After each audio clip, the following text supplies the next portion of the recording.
Good morning, everyone. I'd like to call this Tampa City Council meeting to order. At this time, if we could please stand for a moment of silence, followed by the Pledge of Allegiance.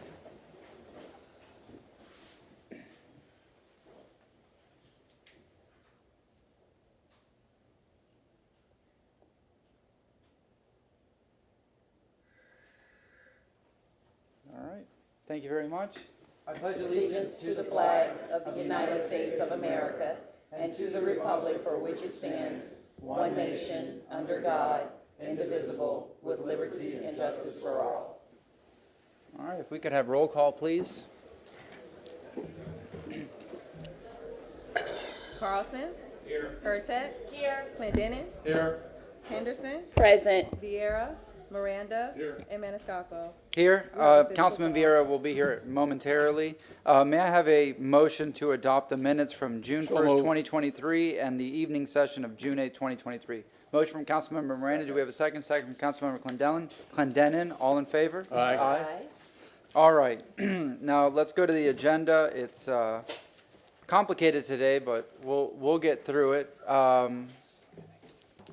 First of all, I sent out a memo. I hope that you've all seen it, but I'll go over everything here. So items 2 and 3 are going to be moved to follow staff reports. Those are just correcting Scrivener's errors, so those are quick and easy. Items 25, 22, and 66 will be heard immediately after public comment, in that order, 25, 22, and 66. Item 63 will be heard at a time certain of 1:30 p.m., which shows on our agenda. We'll do a hard stop at noon for lunch, come back at 1:30, and go right to item 63. Chief of Staff Bennett has no administrative update, so that settles that. Item number 67 will follow the consent docket and ordinance that we read for second readings. This is... let's see, this was going to be said by Councilmember Vieira, a few comments during the approval now of the agenda. For item number 69, we do not need staff present for 69, but once Councilmember Vieira arrives, if he wants to say something. Item number 70, we're going to ask for a continuance to August 24th. So moved.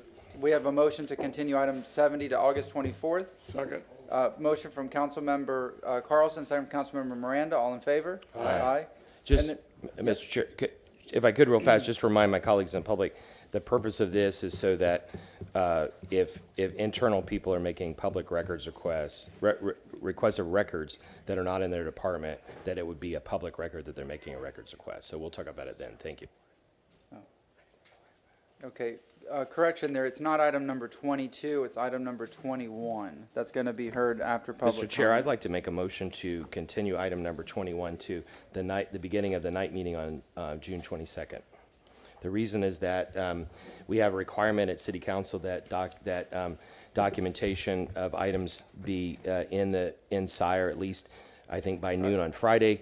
I learned of this application, I think, in the afternoon on Friday, and then the resume of the person was not put in until Monday, not giving the public or City Council sufficient chance to review it. All right, we're gonna hold on that motion until we get to it. That's after public comment, so we'll duly noted, but we'll wait for that till after public comment. Let's see, item number 71, we do not need staff present.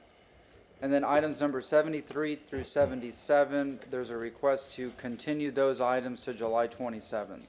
Mr. Chair, I have one more. Yeah, go ahead. I'd like to pull item number 33 for a separate vote so that I can vote against it. Thank you. Wait, let me take a look at it. All right, we need a motion to continue items 73 through 77 to July 27th. We have a motion from Councilmember Clendenin. Do we have a second? Second. Second from Councilmember Hurtak. All in favor? All right, then we have a request from Councilmember Carlson to pull item 33 for a separate vote. We'll put that, can we put that at, well, when we get to the committee. When we get to it, we'll just do a discuss it separately. so. And if we made the motion to continue the others, why can't we go ahead and vote on number 21?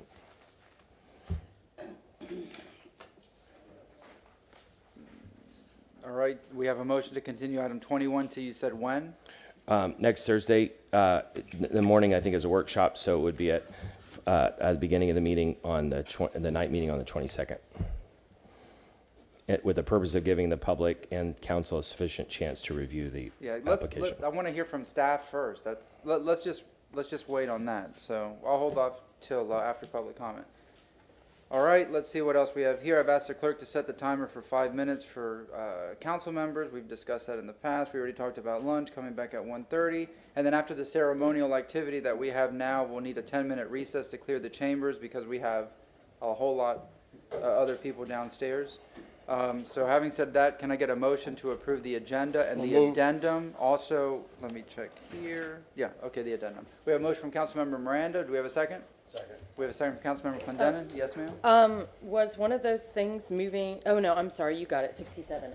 So many things. Yeah, I'm just, for the first time ever, I'm going to vote against the agenda if we can't move item number 21. Okay, we have a motion from Councilmember Miranda, second from Councilmember Clendenin. All in favor? Aye. Any opposed? Nay. Opposed, nay. Motion carried with Henderson and Carson voting no. Can we get a roll call for that, Chair, just to be? Sure, yeah. Let's do a roll call on approving the agenda. Yes. Very, if I may, and I apologize, this is because I'm late, and I apologize. The item on coffee, the Hope, we Yeah. don't need anybody here for that, just Yeah. making No, sure I no, don't I want to mentioned. waste people's time. Thank you. All right, so let's take a roll call vote on the agenda. Carson? Excuse me, can we have a little bit of discussion, Chair? Sure, Because here, it is a motion. here, there you go. Moving it doesn't give the staff an opportunity to actually say what they need to say about it. And so that's why I don't want to support, the item, because we could hear from staff today and expedite it rather than delay it to July 13th. This is just to approve the agenda, Yeah, he so, doesn't want to approve the agenda with the 21. no, I understand, but this is to allow staff to speak on 21 today. That's what you want? Instead of taking the vote on continuing item 21 right now, we're going to take it up after public comment, so staff has an opportunity to chime in. This is a vote on the overall agenda, and I'm voting against it because it includes 21, which I don't, the chief of staff had wanted to move that item up early to save people time who may be waiting in the audience. If we continue it now, it will save folks from having to sit around. And I think for the purpose of transparency, it would be better to, since the public has not had a full chance to see everything with proper notice, it would be a good idea to delay it for a week. So I'm voting against the agenda just because we have not had the vote to decide whether to continue that item. Yes, sir. No, sir. No? Okay. This is just, I know they're up there, but this is just us debating. I'm just looking who's at the podium, that's all. All right, we'll take a roll call on the agenda approval. Carlson? Hurtak? Yes. Clendenin? Yes. Henderson? Yes. Vieira? Yes. Miranda? Yes, And Maniscalco? Yes. Motion carried with Carson voting no. Okay, we go to ceremonial activities. At this time, we have Jefferson High School's baseball team. Lisa, do you have the? Yes, I got All the Jefferson High School people. Are you jealous? Is this gonna be a bane of my existence for the next 4 years? Yes. No, we all realize that we have our teachers of our high school. Oh,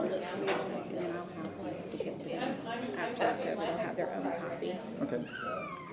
All right, it's my pleasure this morning to welcome the Jefferson High School Dragons baseball team. We've discussed this previously. We have many of the players here in the audience. If you'd like to stand up, we have the main flag, but then we have individual commendations for each person. And a shout out to the Malo family because my legislative aide is related. So in 2020, longtime Hillsborough High School assistant baseball coach Spencer Nunez was hired as the new head coach at Jefferson High School. Returning to Coach Pop Cuesta's tradition, you helped to restore the mindset of focus and preparation, bringing playing up to the Jefferson standard. It worked so well that you became the new 4A FACA Coach of the Year. You've had a history of winning, having coached travel baseball at the age of 17 and having won 28 championships in the span of 3 years. You were also named All-Western Conference Coach of the Year in 2021 and 4A District 15 Coach of the Year in 2023. A key element of your success is that you live by the motto FOE, which means family over everything. We are proud of you and your coaches, Casey Nunez, Jose Figueredo Jr., Garrett Jansen, Ramses Gonzalez, and Pete Scaglione, and most importantly, your entire team, And some of the highlights of your team's accomplishments include the first 20-win season in 5 years, 52 wins in 3 years, and 2 Final Four appearances in 3 years, 2 regional championships in 3 years, and a district championship. Tampa City Council is proud to recognize the coaches and teammates of Jefferson High School Dragons baseball for an incredible season on this 15th day of June, 2023. And if the coaches want to come up and, say a few words.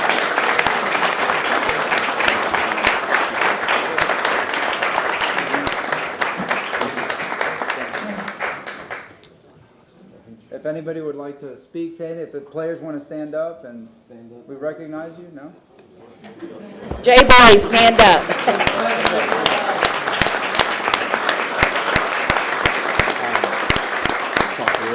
Yeah, it's on my I just want to thank you guys for having us and recognizing our baseball team, our baseball program. I know it doesn't happen often that, teams have this kind of success in a 3-year run, but I'm proud of these guys, and I just want to say I appreciate everyone here for having us. Thank you. We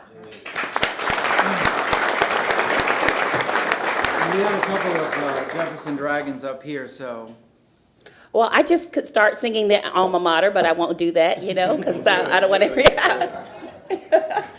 Our hearts and minds are ever true to thee, O glorious golden blue. Congratulations. Thank you.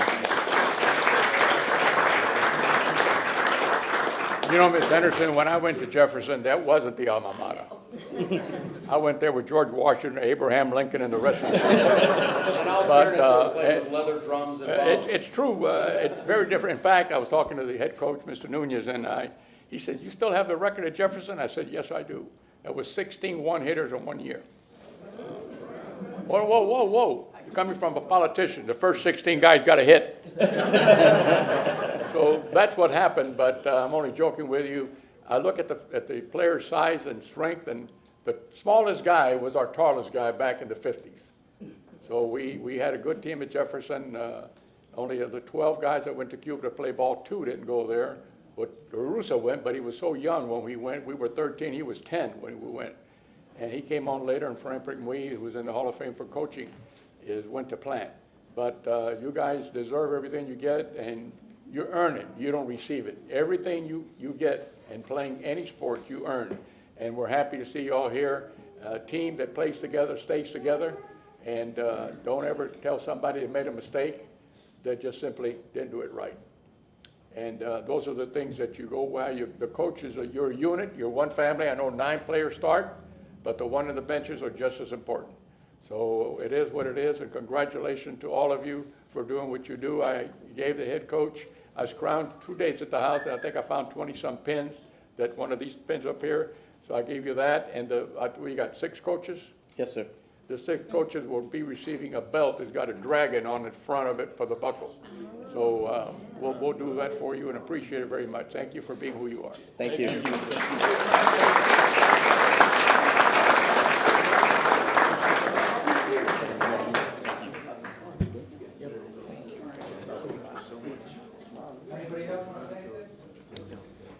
Thank you guys for what you do.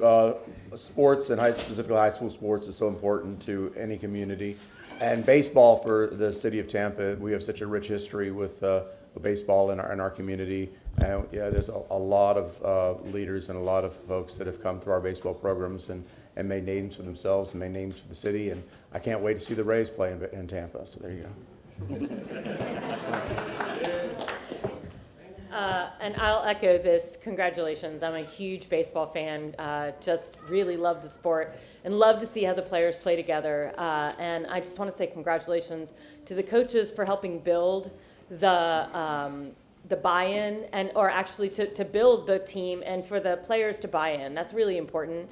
You all really just, that's the way it works. So, and thank you for helping meld these young men into what they'll become. This is going to be very transformational and important to who they become. And so while I congratulate the team, I also really want to focus on the coaches and what you are doing and how these young men will always come back to you.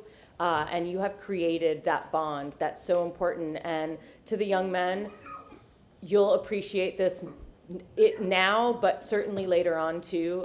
Everything that you've learned through baseball will help you with the rest of your life. So I just want to say congratulations. You have earned a great win, but you haven't even begun to realize what the sport has done for you. Just quickly, congratulations, everyone. And as you can see, some of the Tampa's greatest leaders have come from this school, including some here. And look forward to having you all come back and becoming even greater leaders and leading this community forward. Please let us know if we can help in any way. Thank you. And if I may, and just congratulations for y'all's great achievement. And, Councilwoman Hurtak talked about baseball and, the sport. Baseball, to me, and I'm biased, there's no more of an all-American sport than baseball. There's so many names in baseball that are just pure Americana, from Hank Aaron, Roberto Clemente, Mickey Mantle, Yogi Berra, Roger Maris, Lou Gehrig, Babe Ruth, and Jim Abbott. If y'all remember Jim Abbott, I include him there. And Jefferson is such a great name in Tampa. It's a Tampa institution, and y'all should be so proud. Jefferson is like 7th Avenue or Bayshore. It's as Tampa as y'all get. Say that again? I said Jefferson is like 7th Avenue or Bayshore. It's as Tampa as you get. But again, thank you guys. The what? It is? Well, I hereby declare ownership of that. But again, thank you guys for coming here and allowing us to honor y'all. This is a great achievement, and may it just be the beginning of a life well lived. God bless you guys. Thank you. Thank you. Thank you.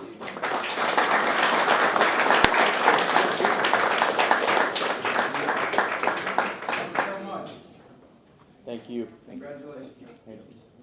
So we'll have, y'all can exit the chambers now, or you can sit for the next commendation presentation, and then everyone will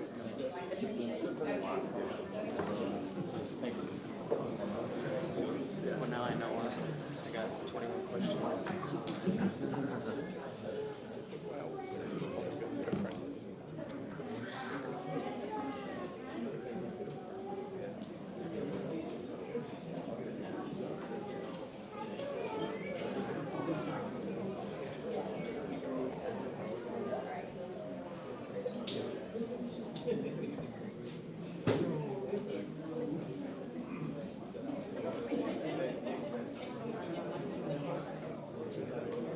Filling around.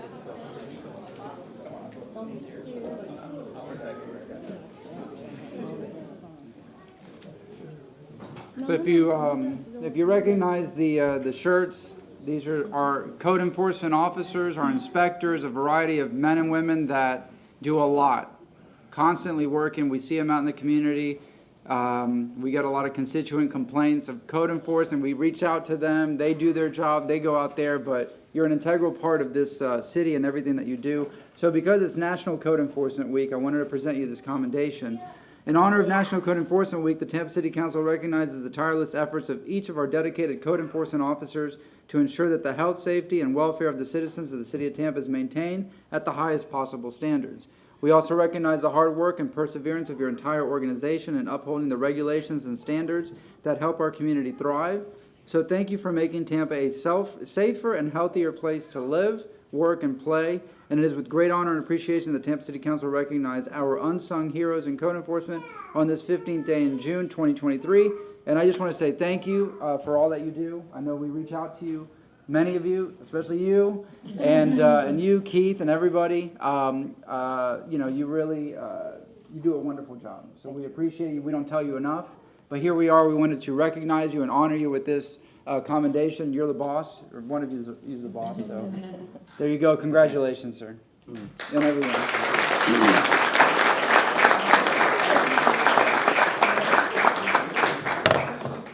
I appreciate it, Councilman. That was very nice for you to recognize code enforcement.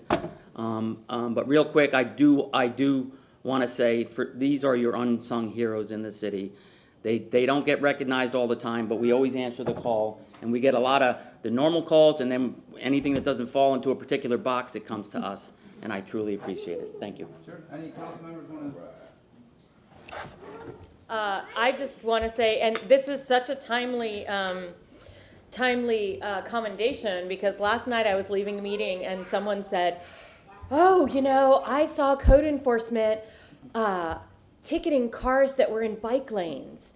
And I walked up to them, and this is a person who just really wants more bikeability. And she walked up to the code enforcement officer and said, "Did you just ticket those cars?" And the officer was like, "Oh, I'm going to be yelled at." And she, because that visceral reaction, and she said, "I just want to say thank you." And she said, and I told her, "Thank you so much for doing that." And I know, she said, "I felt like I made that person's day because they were so happy to hear that." And we just want to say thank you for all the things that you don't always get the best reaction, but it really does matter to someone. And I'm really want to encourage the public to stop and thank you more often. We do have that with officers and with firefighters, but we don't really thank you all for the work that you do. That is definitely really difficult. So I just want to say thank you and just share that story to let you know that I'm not quite sure which one of you she spoke to, but just that she still remembers that story and had to share it with me. So thank you. Thank you all for your public service. I'm a retired federal employee, so I spent 32 years in civil service, and I know how important it is and what a contribution you make to our community. Sometimes it's a difficult job that you have, but it makes the lives of the people that live here in the city of Tampa better. And so thank you very much for what you do every day. Thank you. Yes, ma'am. Congratulations. And congratulations, there are a lot of y'all here that and I'm looking at some of y'all who, we've gone out at places like Timber Falls before and 113th, and yeah, y'all know what I'm talking about. And y'all have just done some really difficult work. And you guys really are public servants, all of y'all. You really are. It's very unsung work, and it can be very dangerous work. I've asked before if code enforcement can carry something to protect themselves before, because y'all do. I mean it. I think that's a reasonable question, isn't it? And I wish you guys could. But y'all do really hard and dangerous and work that is very rewarding to the community. So I appreciate you guys. We all appreciate you guys. Thank you. Thank you. Thank you, Chairman. I appreciate what Councilmember Vieira just said. I haven't seen what Councilmember Hurtak just spoke about, somebody saying thank you. Because 99.999% of the time when you go somewhere, they say, "Who in the hell is this person telling me what to do in my house? This is my property." And you hear these things all the time. And you have to, in fact, as I look at the crowd, this is the first time in my history that I see more bald-headed people standing here than those around here. So I guess those have been here a longer time working in code enforcement, you pulled them all out. But thank you for what you do, and I understand it. And a lot of times people don't even know that you have to have a permit. Let's face it. It's hard to advertise that, and maybe we can do something when we send out the water bills and put anything you have to do for these, you must call this number. The public doesn't know. And especially those that come from South Florida, I'm not going to mention the city, where you can do any hell you want, whatever you want, at any time you want. It's a little different here. We try to be at least civil, and this is the problem we're having. But thank you for what you do on a daily basis. Muchísimas gracias por todo. Thank you. Just remember, God gave the pretty people more face. We're not bald, we just have bigger faces. Thank you very much. Congratulations. Thank you, Councilman. All right, at this time, we're going to take a 10-minute recess as we clear the room out because we have a lot of people downstairs that are coming in and we got to get them through security. We're in recess for 10 minutes.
I'd like to call this Tampa City Council meeting back to order. If we could get roll call.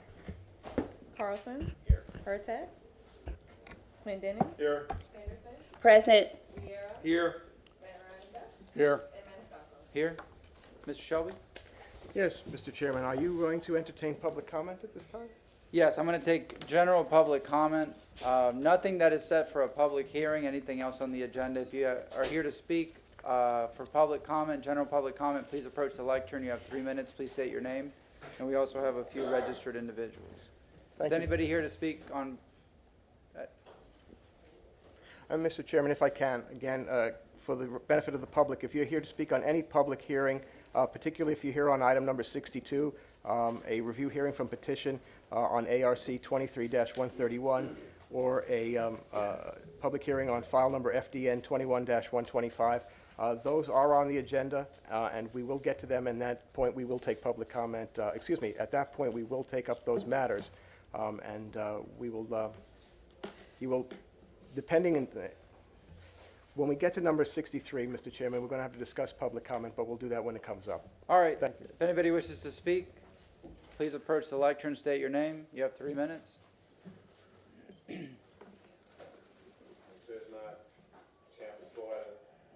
Want to say Uhuru. Uhuru means freedom in Swahili. That's a word we should all know. Not only African people, all people should know that word, because all people should always strive to be free. You're born free, you should die free. But along the way, it's certain things that happen that you can't be free. It's Father's Day coming up. In recognition of Father's Day, I want to say to all fathers out there that have child support, stop paying child support through the government. Pay it directly to the mothers or directly to the kids. Stop letting the government bully you and paying child support through the government. They have no place in your family business, none whatsoever. Juneteenth is coming up, and we've seen this, watching the television the other day, and I've seen the mayor and somebody else down here raising a flag and doing what they do. Ain't no such thing as Juneteenth. Don't want to burst your bubble, because we're still not free. And if anybody have any contact with anyone, just like I have contact with the city council, we need 26% of this budget. We're at 26% of this population, and we need 26% of the city's budget. And we need it retroactively. And as stated previously, the city of Tampa owe each and every African person, and that's including businesses also, $3 million apiece. That's per person, man, woman, and child. That's a resident of this city. We cannot allow white people to keep tricking us. 623 years of dispossession, 623 years of underdevelopment. We can't keep living like that. It just can't happen. It don't supposed to happen. And it's something that's happening. See, they got the fire department here today. It's something that's happening over at the fire department. I was over at Sears, worked for Sears for a long time. An employee placed a dumb nigger and elephant poster on the walls throughout the building. I was the only person that had the courage to take it down. And I lost my employment for that, they say, for tampering with somebody else's property. I was working at Tampa Electric, worked there for a while. They would put all kind of racist, nigger, go back to Africa, your mama's a monkey, everything on my workstation. But everybody know me as being the king of get back. Once I wrote them a get back letter, then I got in trouble. And I got terminated. And it's interesting, it's Juneteenth, and there's something going on at Fire Station 13. Something going on at Fire Station 13 that somebody need to get terminated for. White people are so bold and so brave these days, they can choke a black man out in the subway, in a public space. They can shoot a black woman through a locked door, through a closed door. They can get away with these things because white people are emboldened. And that's why black people are so terrified. Black people are afraid to come down here. Black people are afraid to stand up for their rights. Nobody stood up. You got so many black employees here, and nobody has ever stood up for them offensive pictures y'all got right down there on the step in City Hall. Nobody ever stood up for the nasty flag, Confederate flag that black county workers used to have to wear. But I'm just here to say, all those days have came to a close. And what we have to work on, we have to work on our reparations, and we have to work on our budget that this city have, that they owe us 26% of this budget. No more coming down here begging for money or anything. We as African people have to stand up and demand what's rightfully ours. Thank you very much. Thank you very much. Next speaker, you have 3 minutes. Please state your name.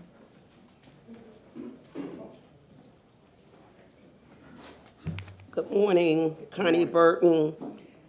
As we move toward the Juneteenth weekend, we would like for this city to take an approach that is not based on symbolism alone. The work of our people is documented, starting well before we was kidnapped and brought here.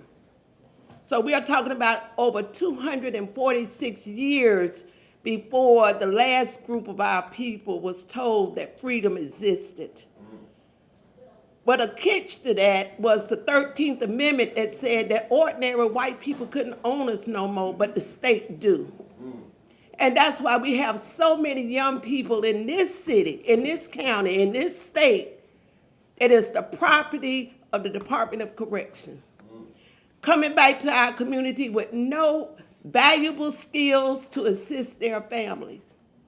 So what we want to see is meaningful as you participate and honor not the small minority of people that is able to be hired in certain departments throughout the city and county, but now we are talking about the majority. You wrote a resolution in 2020 stating that you recognize the policies that was hidden and out front that discriminated against our people. Since 2020, there has been very little action beyond symbolism. We need a robust housing program in our community that not help the few, but the majority. We need a real workforce development program that is beyond job fairs. We need to see real action toward making whole that was done to our people. And so what we are asking for is not monetary and is not out the rim. It is all possibilities that you can do. We are looking at ways in which our community and our people can be restored back to greatness. We believe that under your leadership, it can happen. Under the leadership of the mayor, if she wanted to happen, it can. It is not enough just to raise the red, black, and green flag and not do anything for the people. Thank you. Thank you very much. Next speaker, please state your name. Joe Greco. I'm a retired city employee for 27 years and past union president, and I know most of you on council. And for the ones that aren't familiar with me, I've been bringing stuff to council in regards to the fire department for the last 6 years, and I retired a year and a half ago, but since then I haven't. But I'd like to address the agenda item 67 because I won't be here when it comes up. But some of the stuff that's on this master plan that Louis Vieira called for 3 years ago have been lingering items on the agenda or on staff's mind for years before that. Some having to do with stations, some having to do with AVLs, other things that require the city council to step, because it never got done, the city council step in and ask for this public safety master plan. I believe today potentially you get addressed with a plan, and I don't know what data they use since we don't have closest unit response data. We don't have any good AVL system, no good radio system, surely no computers in the trucks. So I don't know where they're getting the data from to present those things, but I can tell you that the data was used on the, and if you don't have those, I'm sure that one of your council members that do have the GIS study that was done back in 2020, I believe. That study was done with the most current data, and I believe 2019 was the latest data that we had that was somewhat good, still had some bad numbers in it, but that GIS study would have been the only data that could be used because that's the only good data we have. So to recognize that we built a whole nother city just a little bit east of here and didn't get a fire station put in, even though back in 2006, the strategic plan for that area called for a fire station. I believe council, if you read the stuff that's on public record, the city had allocated, or at least said that they were going to allocate $5 million to put a station down there. And everything in that strategic plan got accomplished but a fire station. So currently in all of Channel District or water area or whatever we're calling it down there, Channel Side area and downtown, you have one fire station in this general area. Of course, you have surrounding fire stations, but you have a whole nother city down there without a fire station.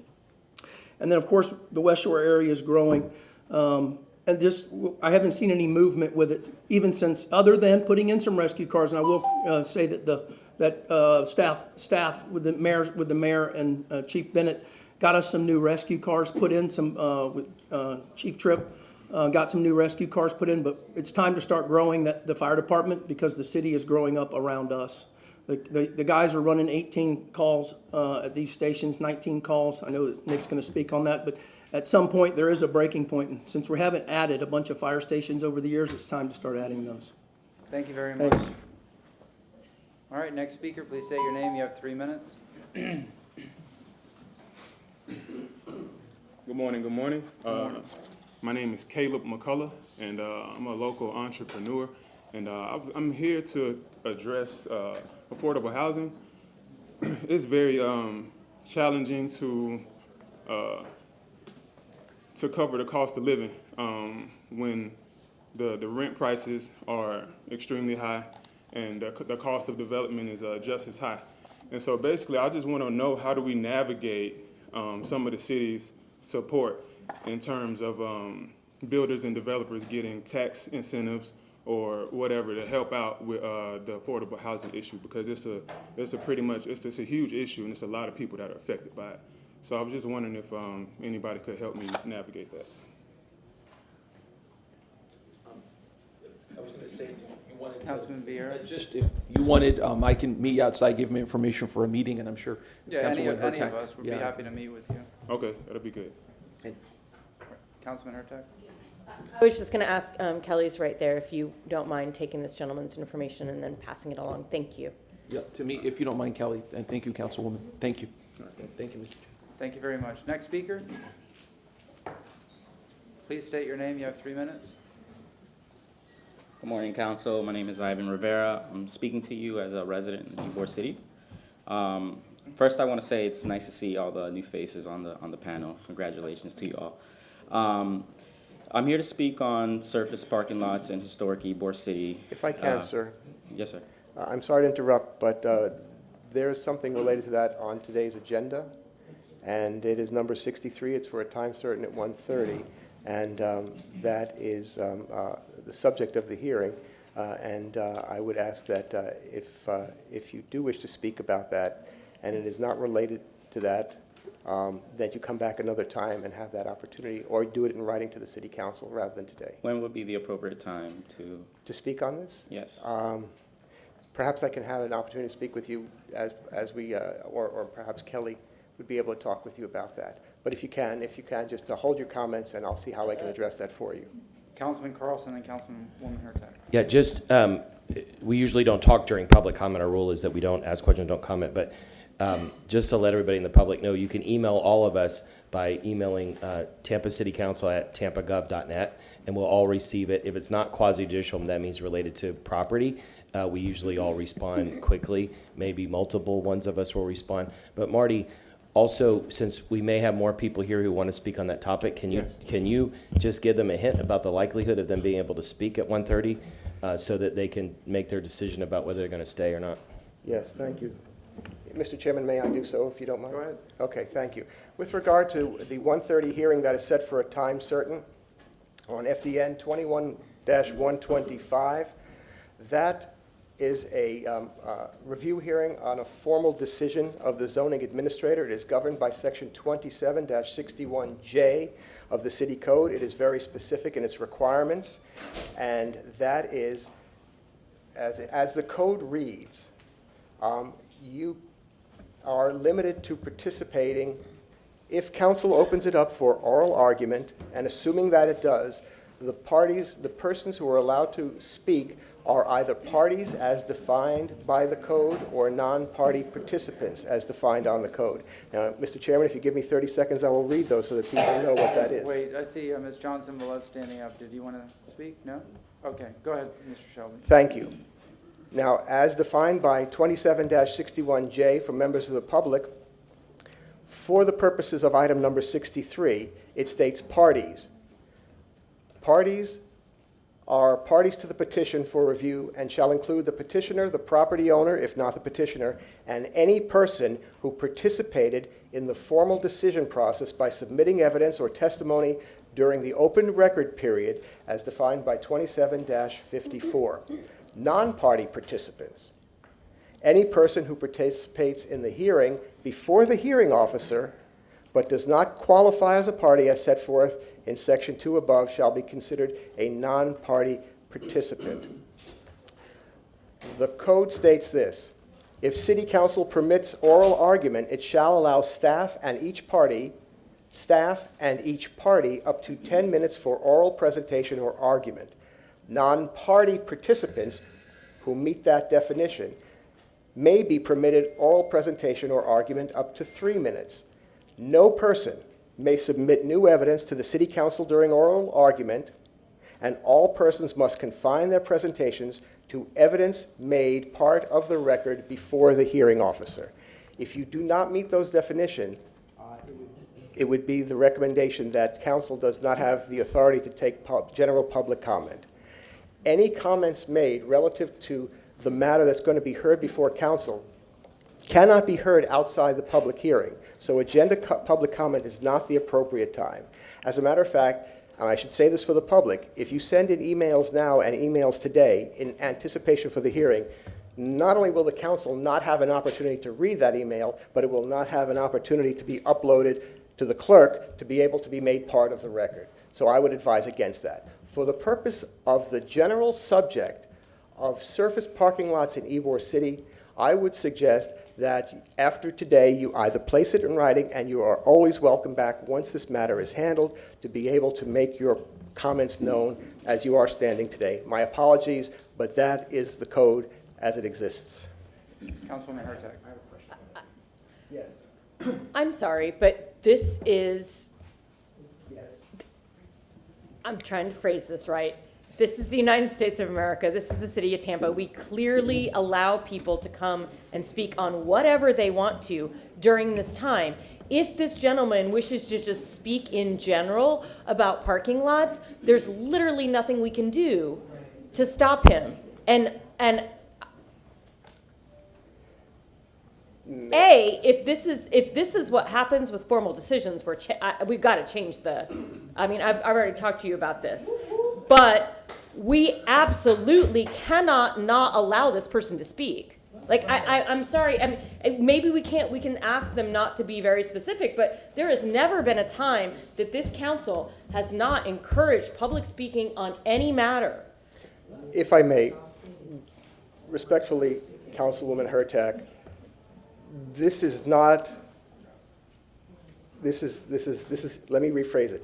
What you have before you on your agenda under these circumstances are what the law calls a limited public forum. It's for the purposes of business.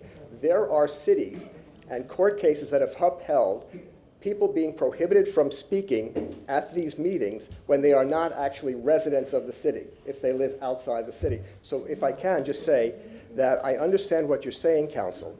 The risk at this time is that your code, and we can have this discussion when item number 63 comes up, if that's the case, if it's raised. But if this council opens it for public hearing and takes testimony that perhaps relates to this quasi-judicial matter and takes it now, what council is doing is council is actually engaging in something that may have a detrimental effect on the record and the ultimate outcome of what city council decides.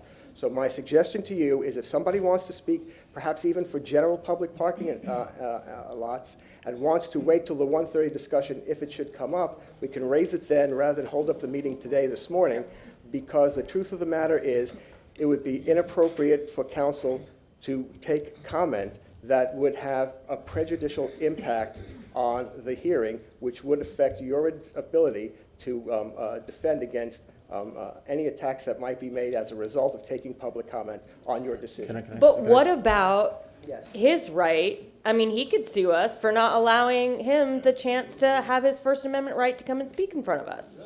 Like that's, I mean, I'm sorry, but if he does not speak specifically to a case, I mean, I understand your concern, but the public's right, and this is something that people I talk to from different cities are shocked that this council believes so strongly in public comment that we'll go 2 hours, and they go, why don't you just stop after 30 minutes like every other city? It's because it's inherent, and there's no will among this council to stop public comment. No, and nobody intends to stop public comment. But I'm that's just, what you're I'm just, doing. I'm just, all that I did to you, all that I did, council, was recite to you what is in the Code of Ordinances. That's the ordinance under which we're operating. That's the law as we sit here today. Whether or not this is appropriate, if council wishes to take this up at 1:30, then we can ask these people to speak then at 1:30. City council can ask people, yes. This is not, he's not testifying. He's just giving public comment. Council, And that, I'm sorry to interrupt, but if I can, I want to say thank you for defending my rights. Yes. And then I do want to say, you know, there is a subject matter coming up at 63, and I want to be respectful to that. What I do want to say is that I do trust the panel that's in front of us, and only thing I could say as public comment, and I won't speak on public parking lots, is that you guys are in the community. A majority of you guys are in the community, and I ask that you look at the cases from the community's perspective and asking every applicant to show up as the best neighbor possible. And I'll say that for now, and then I think the rest we can resolve at another time. Fair enough. Yeah. Thank you very much. Thank you. Thank you. then again, council, if you wish to have this discussion. We'll talk about it at 1:30 if we wish to talk about it at 1:30. All right, next person, please state your name. You have 3 minutes to speak. All right, Kim Headland. I am a resident of East Tampa, and I work specifically in Ybor City, and I've just heard everything that transpired just now. And while I was here to speak a little bit about surface parking lots, I will respect where everyone's coming from, but I would like to ask that every single council member work towards the clarity and the fairness in the city zoning process, but also from the public comment standpoint, that that the rules, the processes, the standards, as much as they're being respected and enforced right now, fair enough, that they be overlaid to everything that you hear, whether it be today, whether it be 3 weeks from now. We respect the difficult position that you all have to be in to serve your communities, to listen to your neighbors and residents in every single community in Tampa. We respect that tremendously. And I think everybody just wants some equity and fairness across the board, whether it be towards public comment or whether it be towards a formal determination process. Thank you. Thank you very much. All right, next speaker, please state your name. Hi, my name is Carol Ann Bennett. I'm the Vice President of THAN. I'm going to speak about a requested workshop. It is THAN's job to advocate for Tampa's neighborhoods. Ybor City is certainly one of Tampa's most unique and iconic. It should be treated like the treasure it is. As I've gone to neighborhood meetings throughout the city and met many wonderful neighborhood leaders, I have learned of their problems and challenges. Surface lots and interim parking lots is a big problem in Ybor City. THAN is deeply concerned about the proliferation and incredibly lax oversight of interim parking lots in Ybor City. Interim parking lots are one of the biggest contributors to blight, noise, and criminal activity in Ybor City. Beyond aesthetics and crime, these lots stifle economic development in Ybor and divert revenue from the city that would otherwise be collected in city-owned lots. They are a well-known drag on the economic vitality of the district and, by extension, the entire city. For decades, the residents and business owners of Ybor City have sought relief from the city over the issue of unregulated parking in their neighborhood, but have received none. I strongly encourage City Council, perhaps in a workshop setting, to thoroughly review the oversight, permitting, and regulation of interim lots in Ybor City. From a historical standpoint, it is no exaggeration to say that people have been trying to revitalize Ybor City since the 1940s. For decades, city administrations and the people they represent have searched for a way to improve our treasured historic district. One answer is before you today. It's time to do something about interim parking in Ybor City. Thank you. Councilwoman Hurtak. Ms. Bennett, it is on our agenda. I'm not quite sure when. Kelly, it's on our giant calendar. I'm not quite sure when, but we can absolutely get you the date that we are working on security. It's, I believe my focus on my motion was focusing on security. So that is coming up, I want to say in 4 months or so. Okay, thank you very much, Councilwoman Hurtak. We really appreciate it. Thank you very much. Next speaker, please state your name. You have 3 minutes. Good morning, Keela Good morning. McCaskill. Totally support E-Board of Fan. I support everything they just said. But I stopped by today to talk about, recently we had a few days of a great workshop. All the CRAs were invited to share in how they would handle their 30% set aside. And what I found in the workshops, which I deemed to be valuable for the different neighborhoods, because every neighborhood, their needs are different. But in some of the areas, there was no participation. They didn't show up. They didn't come. They didn't give the input. So they didn't get to see how they can use this quote-unquote 30% affordable housing set aside, which triggered my thoughts that if they're not here to support it, there may be some pushback coming to you all regarding this 30% set aside. All of you ran the campaign on affordable housing for the most part, but that was during the campaign. Now, this 30%, in the event that you are pressured not to support that 30% set aside, you ran a campaign on that. That was the campaign. Now is the opportunity to do something about it, to fund it financially. You know, I know for many of them, affordable housing looks different to everybody. It's not housing projects anymore. If they would have come to the workshop, you would see that you can do occupied rehab, you can do some other things in your community, you can pay for some of the development that will come, but it looks different today. But there was not enough representation in Ybor. There was not a representation for Channelside. There was not representation for downtown. There was not a lot of representation for Central Park. They didn't come, so they didn't have input. All of them needs 30% of affordable housing. I sat in here and I watched your energy as it relates to $14 million to Straz and $25 million to the Tampa Theater.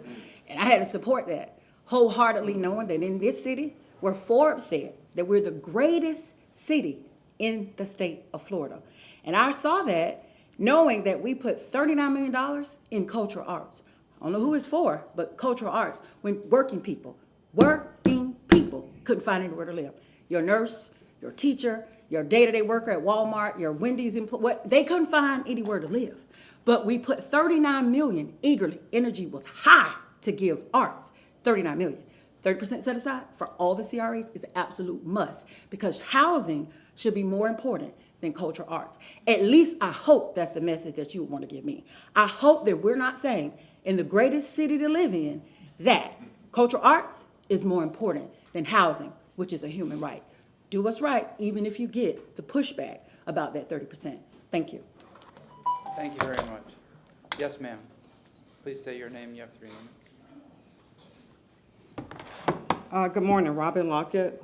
I have a couple things I want to talk about.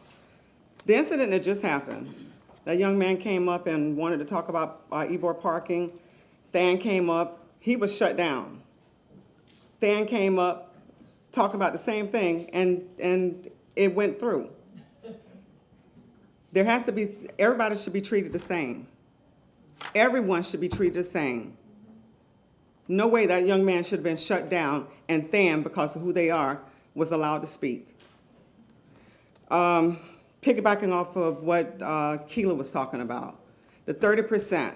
I sat in these meetings with you guys, not you, Gwen and Alan, but hey, if you don't know the flavor of the Kool-Aid, don't drink it. Ask questions, right? I sat in those meetings. You guys were telling Elise Drummond and Nicole, find the money. You can find the money. Even throwing your hand down and being excited and all that other stuff. They found the money. I was here when they presented $3.2 million. I was here when they presented. Everybody was happy. Now y'all backtracking? I'm still trying to, from the workshop. My understanding is that, y'all not? I don't remember us backtracking on anything regarding affordable housing. So the $3.2 million, there was a conversation in regards to doing it case-by-case basis. Mr. Carlson, Councilman Carlson. This board, the CRA board, voted consistently over 2 years to dedicate 30% to affordable housing for the same reasons you all just made. I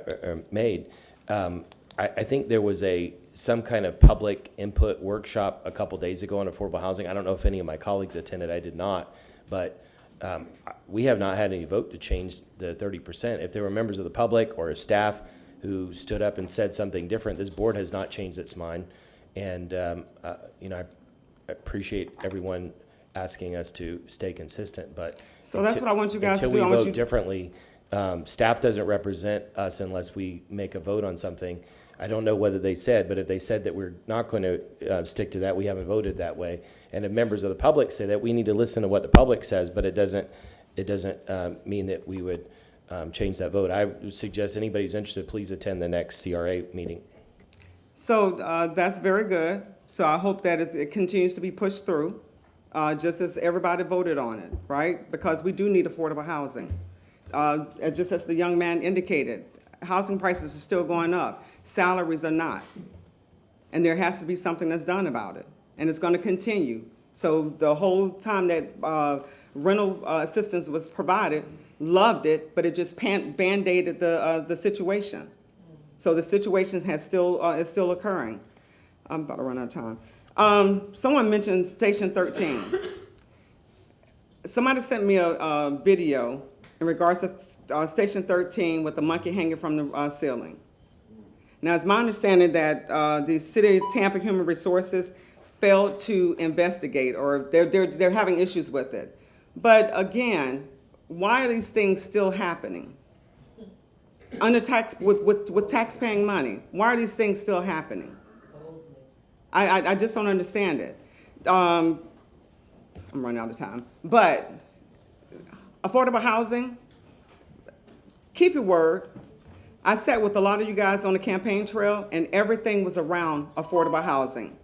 So just don't say it in regards to being in the community, and now that you're here, it's changed and it's died down. Thank you. Thank you very much. Next person, please state your name. You have 3 minutes. Good morning. My name is Shagrat Dawson. Although I did appreciate you honoring the greatest institution of learning in the city of Tampa, the University of Thomas Jefferson High School, 4401 Cypress Street. I'm a member of the class of 1986, by the way. We had great baseball players when I was there as well. Tito and Luis preceded me in graduation by about a year. But I'm here because, unfortunately, and I'm aware of the rules, Mr. Bennett, and I don't know your name, not really that important right about now. As far as when you're an active litigant or a potential active litigant against the city of Tampa, and I'm certain that by now everybody here knows exactly who I am and what the issues are. But my point is that I filed a public records request, several of them. And aside from me being a litigant, I'm still a resident of the city of Tampa. And I'm familiar with the language in Article 1, Section 23 and Article 1, Section 24 about public rights to speak as well as public records requests. And I'm not getting these things. And after watching what this gentleman, the young man, went through, and I'm thinking about, I remember, and I didn't practice it, but in 1985 when I joined, before going in 1986, I said I do solemnly swear to support and defend the Constitution of the United States against all enemies, foreign and domestic, and that I bear true faith and allegiance to the same, and that I will obey the lawful orders of the President of the United States and officers appointed above me in accordance with the Uniform Code of Military Justice, and I did it. You all took a similar style oath, yet I watched people here, save one, allow that young man's rights to be violated. That aggravates me, because I've had friends come back in boxes. I've done funeral detail. So I would ask that you all respect what the public demands from you, and I hope to never see anything close to that again. But with that being said, there's a saying in the community that some people don't believe that fat meat is greasy, okay? And I am calibrating myself because I want the information that I requested, because from another agency, I got some information where there were some unflattering comments made about me, and I know it's gonna probably come from litigation, so I'm not gonna bring it up, because of some theoretical belief that I might have owned property despite I had a deed. And we thought it was kind of funny, but we'll get to the bottom of that.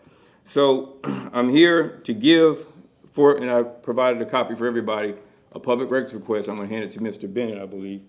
And I expect this to be done, to be fulfilled. I'm running out of time, I don't really care about that, but we're gonna get to the bottom of some of the comments in those emails. And I'm certain that you all, if you're not aware, you might wanna find out what was said about me in those emails, and I'm waiting for the rest of the emails and the rest of the public records requests I've made of this city. With that being said, you all have a great day, and thank you for honoring the University of Thomas Jefferson High School. Thank you very much. Next speaker, you have 3 minutes. Please state your name.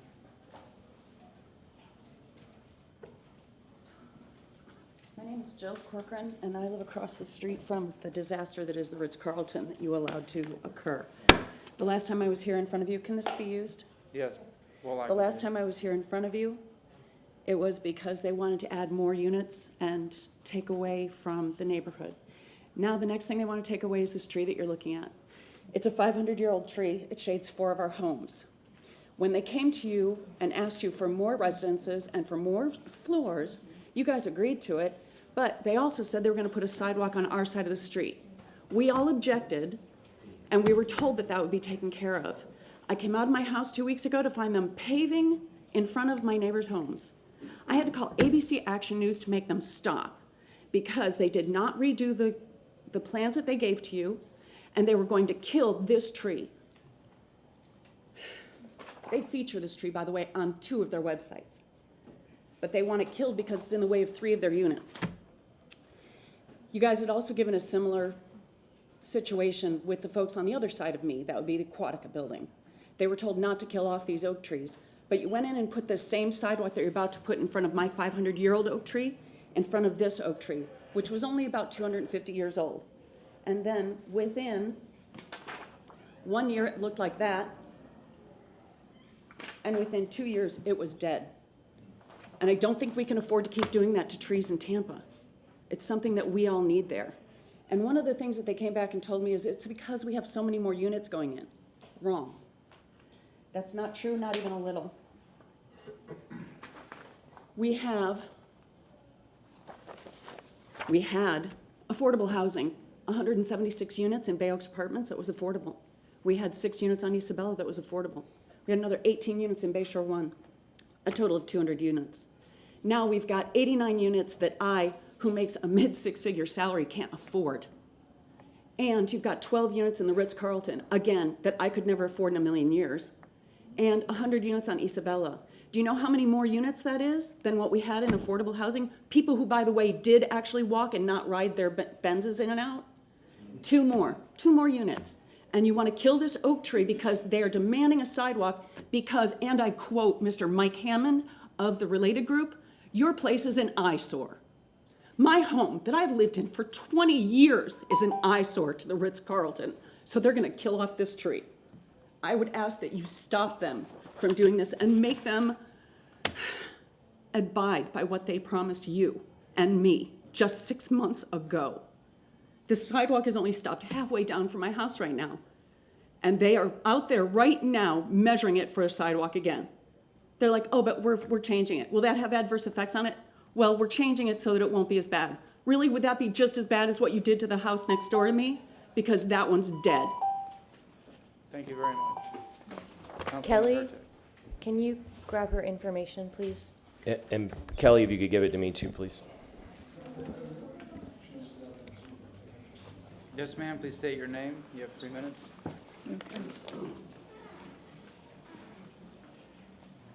Good morning. My name is Noreen Copeland Miller, and I live in Belmont Heights.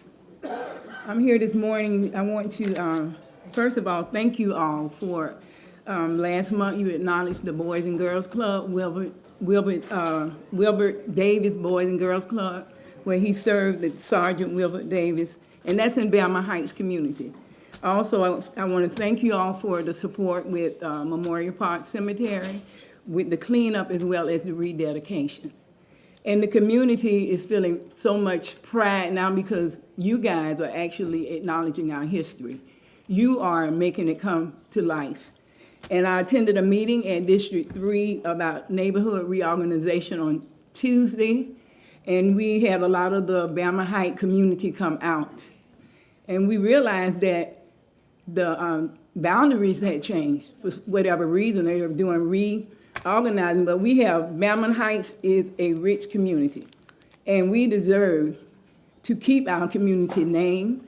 But in that room, we had a lot of people come out.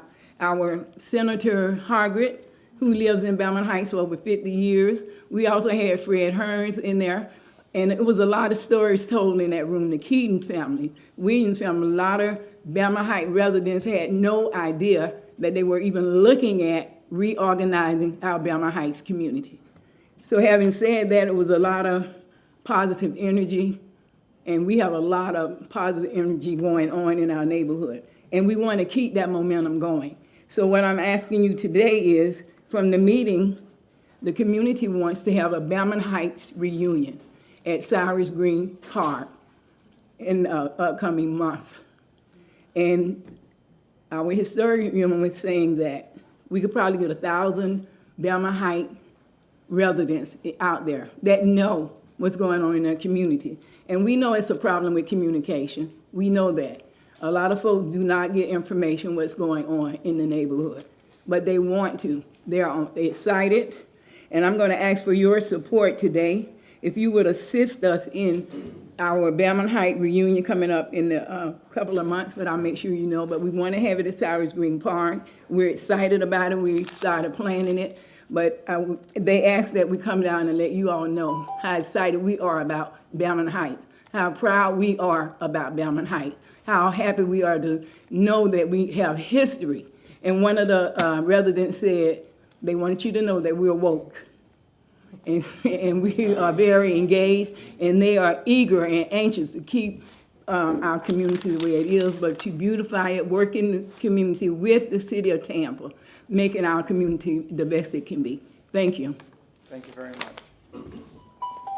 Councilwoman Hurtak. Yes, Kelly, if you could make a note, I'm not aware of the city being able to change the boundary lines for neighborhood associations. So I'm a little concerned about that. So I would love for someone to talk to me about how that happens, because not to my knowledge is that allowed.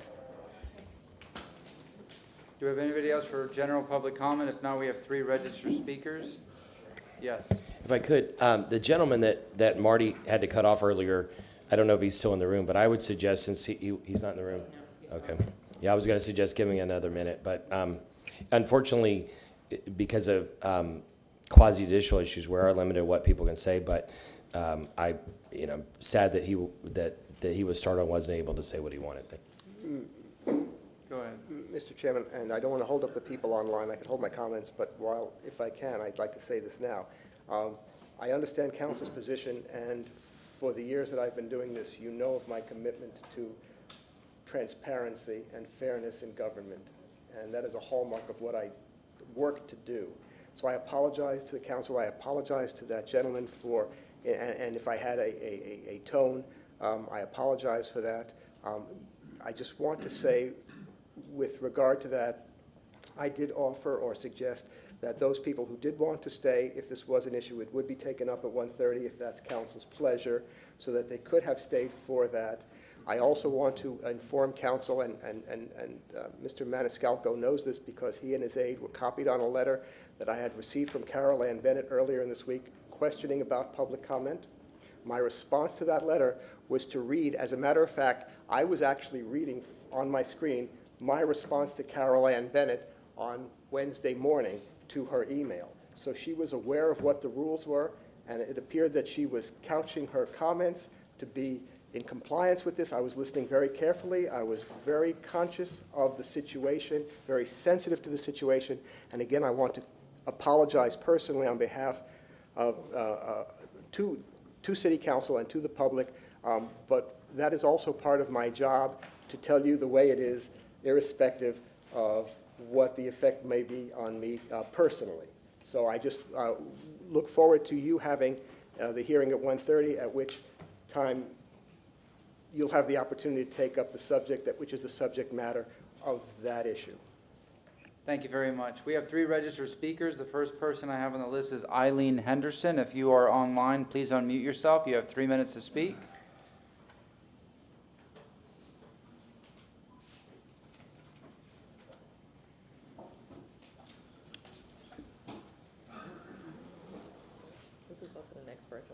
All right, we have Stephanie Pointer. If you're online, please unmute yourself. You have 3 minutes to speak. Can you hear me? Yes, ma'am. Go ahead. Good morning, council. This is Stephanie Pointer in balmy 54 degrees Charlottesville, Michigan. First thing I want to talk about is the ridiculousness of the ways that the rules for the city of Tampa are flouted. We have rules for housing and land use. We have rules for parking lots. We have rules for lots and lots of stuff. And it seems like anymore that everybody wants to have an exception for everything. And just like Carol Ann said, you know, we've been around to a lot of neighborhoods, and there are people who are very, very upset at the fact that what could happen next door to their house without anybody even saying anything. And that's absolutely absurd. There's no reason for it. We have got to stop all the exceptions to the rules. You don't get an exception to the rule when you're doing 90 on the interstate and the speed limit is 55. You just don't get those exceptions. I'd also like to say that the Ritz-Carlton issue that lady was just speaking about, they committed to doing something about the sidewalk on that side of the street by building a wooden bridge around the roots of that tree in between first and second reading. I would be happy to testify to that. I'm sure there's something I'm missing, but we really, really need to be very, very cautious about all these ridiculous land use changes, people who think that the rules do not apply to them in this city. There can't be 2 sets of rules, one for people who have a lot of money and one for the rest of us. That's absolutely unacceptable. And the neighborhood associations will not tolerate it. The neighborhood associations will vote. So please recall that. And I hope everybody watched all the stuff that they were supposed to watch in order to make good decisions today. And I appreciate each and every one of you. Have a great day. Thank you very much. Next up, we have Michael Randolph. Mr. Randolph, if you're muted, unmute yourself. You have 3 minutes. Good morning. My name is Michael Randolph, and I'm with the West Tampa Community Development Corporation. Last week, I took a picture of a homeless guy that was lying on the curb. And I titled that, Fire, Fire, is going to change everything. I talked about how in the next 7 years, ChatGPT is going to take hundreds of jobs, thousands of jobs away. Let me share with you those jobs that are being threatened. Tech jobs, those people that do codes, computer programs, software engineering, and data analysts. Media jobs, those that are doing advertising, content creation, technical writing, and journalism. In the legal field, paralegals and legal assistants. Market research analysts will be wiped out. Teachers will be wiped out. Financial jobs, including financial analysts, personal financial advisors, clerks at stores, as well as cashiers. Construction jobs will be affected with the 3D printing, and now we can do housing in the factory. In addition to that, traders, graphic designers, accountants, and customer service. I'm asking that the city council do a workshop on the threat of artificial intelligence and ChatGPT. I looked around the country, nobody is paying attention. So that being said, that's why it makes sense why we're doing the Technology and Job Creation Center. We saw 5 years ago what was happening, and that what the jobs is going to be wiped out. I'm very concerned because the level of homelessness, the level of crime, and all those things in between is looking us right in the face. I'm hoping that the city council, you jump ahead of it. Look at what's working around the country to deal with these crises that affect us. Thank you so much for giving me an opportunity to share my thoughts, because I'm so concerned for what's coming in the future. Thank you. Thank you very much. That concludes public comment. At this time, we have oh, she's on, okay. Eileen Henderson, if you're on, please state your name. You have 3 minutes. Ms. Henderson, please unmute yourself. Hello, can you hear me? Yes, ma'am, go ahead. Good morning, Council. Good morning. Today I want to talk about the growth that Tampa is experiencing and the fact that we are at severe risk of changing and or erasing our history. Item number 3, while expanding the boundaries to Hyde Park, unfortunately excludes all of Dobyville. This is an example of history being erased. Please reconsider moving forward until all of Dobyville is included. Item number 71, thank you to Councilman Vieira and Carlson for supporting this, and I hope the rest of council supports it too. Finally, this week there was a meeting for the East Arbor Neighborhood Association. East Arbor, that council is Belmont Heights, and Noreen Copeland Miller spoke to that. To bring you up to speed, apparently there was a reorganization of the neighborhood association with minimal and insufficient community notification. This reorganization and name change to East Arbor was done in 2021 with no one the wiser. Gratefully, 98% of the group that was at the meeting this week was completely opposed to this name change and restructuring of boundaries. My concerns are the 2 to 3 that moved forward and were allowed to make these changes. We were told over and over at this meeting, don't worry about the name change, meaning this East Arbor name change was already a done deal, and so were the boundaries. There are big issues, Councilwoman Hurtak, I heard you address that. I'm grateful for that. I really just wanted to drive it home. When we're talking about East Tampa, when we're talking about Belmont Heights, there is significance in terms of the history and the value as it relates to Black history here in Tampa. Thank you for addressing it. I hope the rest of council steps up as well.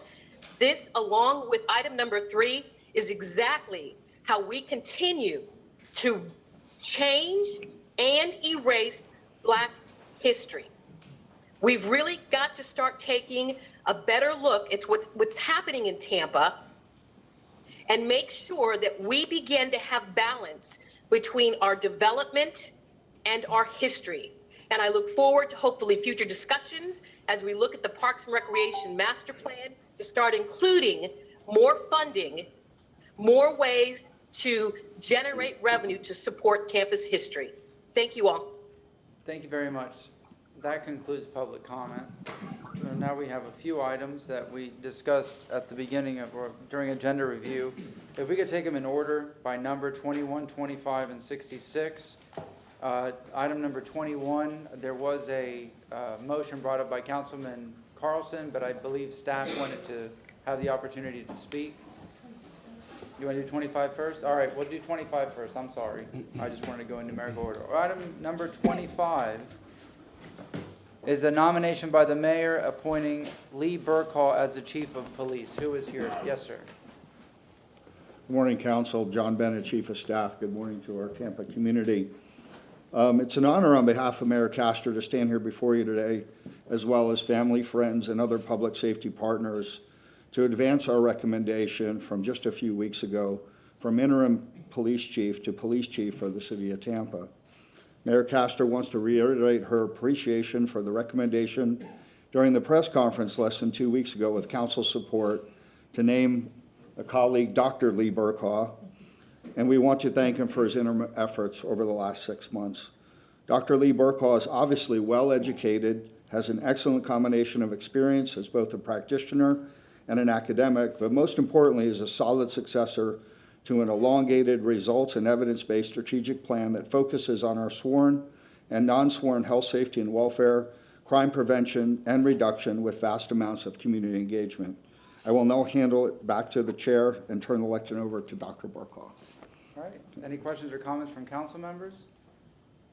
Councilmember Carlson and then Councilmember Clendenin. Comments now. Yeah, general comments if you wish. I appreciate Dr. Burkhoff for your work in the last few months, or it seems like a longer time than it has been. When I met with the mayor a month or so ago to talk about this position, I told her that I was one of the first person, if not one of the first people, to suggest a national search. And considering that we've been through so many police chiefs in the last couple years, and I know that the hardworking men and women of the police department want stability, and the feedback I've had from them is that they like your leadership and they feel confident in your leadership. I told the mayor and chief of staff that I had changed my mind and that I would fall on the sword and say that although I'd suggested a national search, I think we should put it on pause. It's partly conditional because you're in the DROP program, and so I said we should really extend the national search. I'm not really in favor of having consulting contracts after agreement, but at least in the next 15, we'll see what happens then. You may decide to leave anyway by then, or you may decide to stay, and we'll see what happens. But I appreciate you staying on. I appreciate your leadership. And at first we were told that you didn't want to do this, and then we found out you did, and I'm happy you stood up. I appreciate the stability in particular. I know, when I see police officers on the street, I feel for them because they really deserve stability in this department. And so that's the main reason I went forward to the mayor and said I changed my mind. On behalf of police officers that I've talked to, though, and members of the community, I just have to ask you 3 questions. Number one is, the last administration, and these policies come from the top, not from the hardworking men and women on the street, but the last administration put at least a couple policies in place that caused the Justice Department to condemn the city of Tampa. Can I just get a commitment from you that you're committed to civil rights and not violating people's civil rights? That's part of my oath of office. Absolutely. And so I would appreciate anything you could do to help with that. I think most of your predecessors have been that way. But sometimes even in the face of getting orders from above, you have to do the right thing. I think you're somebody who can do the right thing, so I appreciate that. Also, the rank and file want to make sure that there's fair upward mobility, that people have a fair chance to get promoted. In the past, we've heard that if you know the right person or if you worked with somebody in the past, you might get a promotion. To the hardworking men and women of the police department, can you commit to providing merit-based increases in advancements and to treat them fairly? I think my nearly 30 years of service shows that in my record, but absolutely, I wouldn't change any way that I've been. And one of the last questions, sorry to have to ask you all these, but just because I promised police officers that I would. Another thing is that, in particular, African-American males in the police department want to make sure that they're respected and that they are able to be advanced and appreciated. Could I ask a commitment from you to do that as well? I think they already see it. African-American officers that I don't even know have come up to me and thanked me for my leadership. So I think it speaks for itself. Yeah, and so like I said, I appreciate the stability. The other thing I appreciate for my constituents and folks in the city is your dedication to bring the crime rate down. And you've been working with the state attorney who's sitting behind you to do that, and appreciate her as well. And when there have been issues in my constituent base or in other places, you and your team have jumped and have resolved them quickly, and you all have been very dedicated. So thank you. Look forward to working with you. Thank you. Councilmember Clendenin. Thank you, Chief. I was on record early on also supporting the idea of a national search because, I felt like that's kind of where we were for the city of Tampa. But, being new and getting to know you and doing a lot of research and talking to a lot of folks that report to you, I've had nothing but positive experiences, both one-on-one and also with the members of the police force in reference to your service. So I, just like Councilman Carlson just said, I've kind of backtracked on that, and I felt like I think I was quoted in the paper saying sometimes the solution is right in front of your nose, And I think that's what we've got here. And I appreciate your commitment, one, to the youth of the city of Tampa, because that, of course, is our future. And, you know, we work with the younger people in our community to make sure that we grow a population that is productive and respectful and work with the community. And I appreciate your commitment to doing that as well. I'm definitely going to support your nomination to this office, and I appreciate working with you for the next at least almost 2 years. Very good. Thank you. Thank you. Councilwoman Henderson. Good morning, Dr. Chief Burkhoff. Good morning. I am so excited for you. I appreciate our conversations that we've had, and not only that, just the fact that the union is, of course, supporting you. That's really important. And when I was in District 3, an officer who I met when I was on the campaign trail ran up to me and just had so many great things to say about you. She is excited because she knows that you're going to continue to be a force to be reckoned with within the people that you serve, and those are the officers that we have to keep safe on the streets every day. So I'm excited. Congratulations. Thank you. Councilman Vieira. Thank you, Mr. Chair. And obviously, I'll vote yes. Obviously, I think you're going to do a great job. I said before, we've had, 4 police chiefs in 3 years. We don't need a 5th, especially when we have you right here, that you're an amazing person. You provide stability. That's the number one thing that I really see in you. And I've, had the great pleasure of working with you 6.5 years on Tampa City Council. You provide stability. You provide reasonableness, great temperament, which is so important. And you provide just good leadership for Tampa Police Department, especially in a time when our police department has had so many different challenges over the last several years. You provide that stability. And I think your role provides a reminder, not that the city needs it, but that the city of Tampa supports our law enforcement. The city of Tampa is not Portland. We are a city that strongly supports police officers and that looks down upon some of the attacks that we've seen on police officers, politically and otherwise. And that's the way that I think this city council governs itself, et cetera. And I know that you're going to continue to provide that stability for our city of Tampa and for our police officers. So I'll be glad to support you. Thank you. Thank you. Councilmember Miranda. Thank you, Mr. Chairman. Well, I can call you now, that assistant stuff is leaving, I guess. Yeah. And so your name's now shortened up. But you put doctor in front of it just so you can get a couple of letters in front of it. But I appreciate that too. And what you're looking at is, I'm a little different than a lot of people. No matter what organization you are, no matter if you're fire, police, I don't care if you work in the Department of Revenue, I don't care if you're a supervisor at the code enforcement level, there's always got to be a movement going up. Because if those people that work under someone, in this case, the chief, whoever the chief is, they also looking for upward mobility. If they don't belong in the police department or any department. That's life in general. So I always say parity comes with if you have someone that you think is not qualified to be the chief, but then you make them an assistant chief, what's the sense of making them an assistant chief?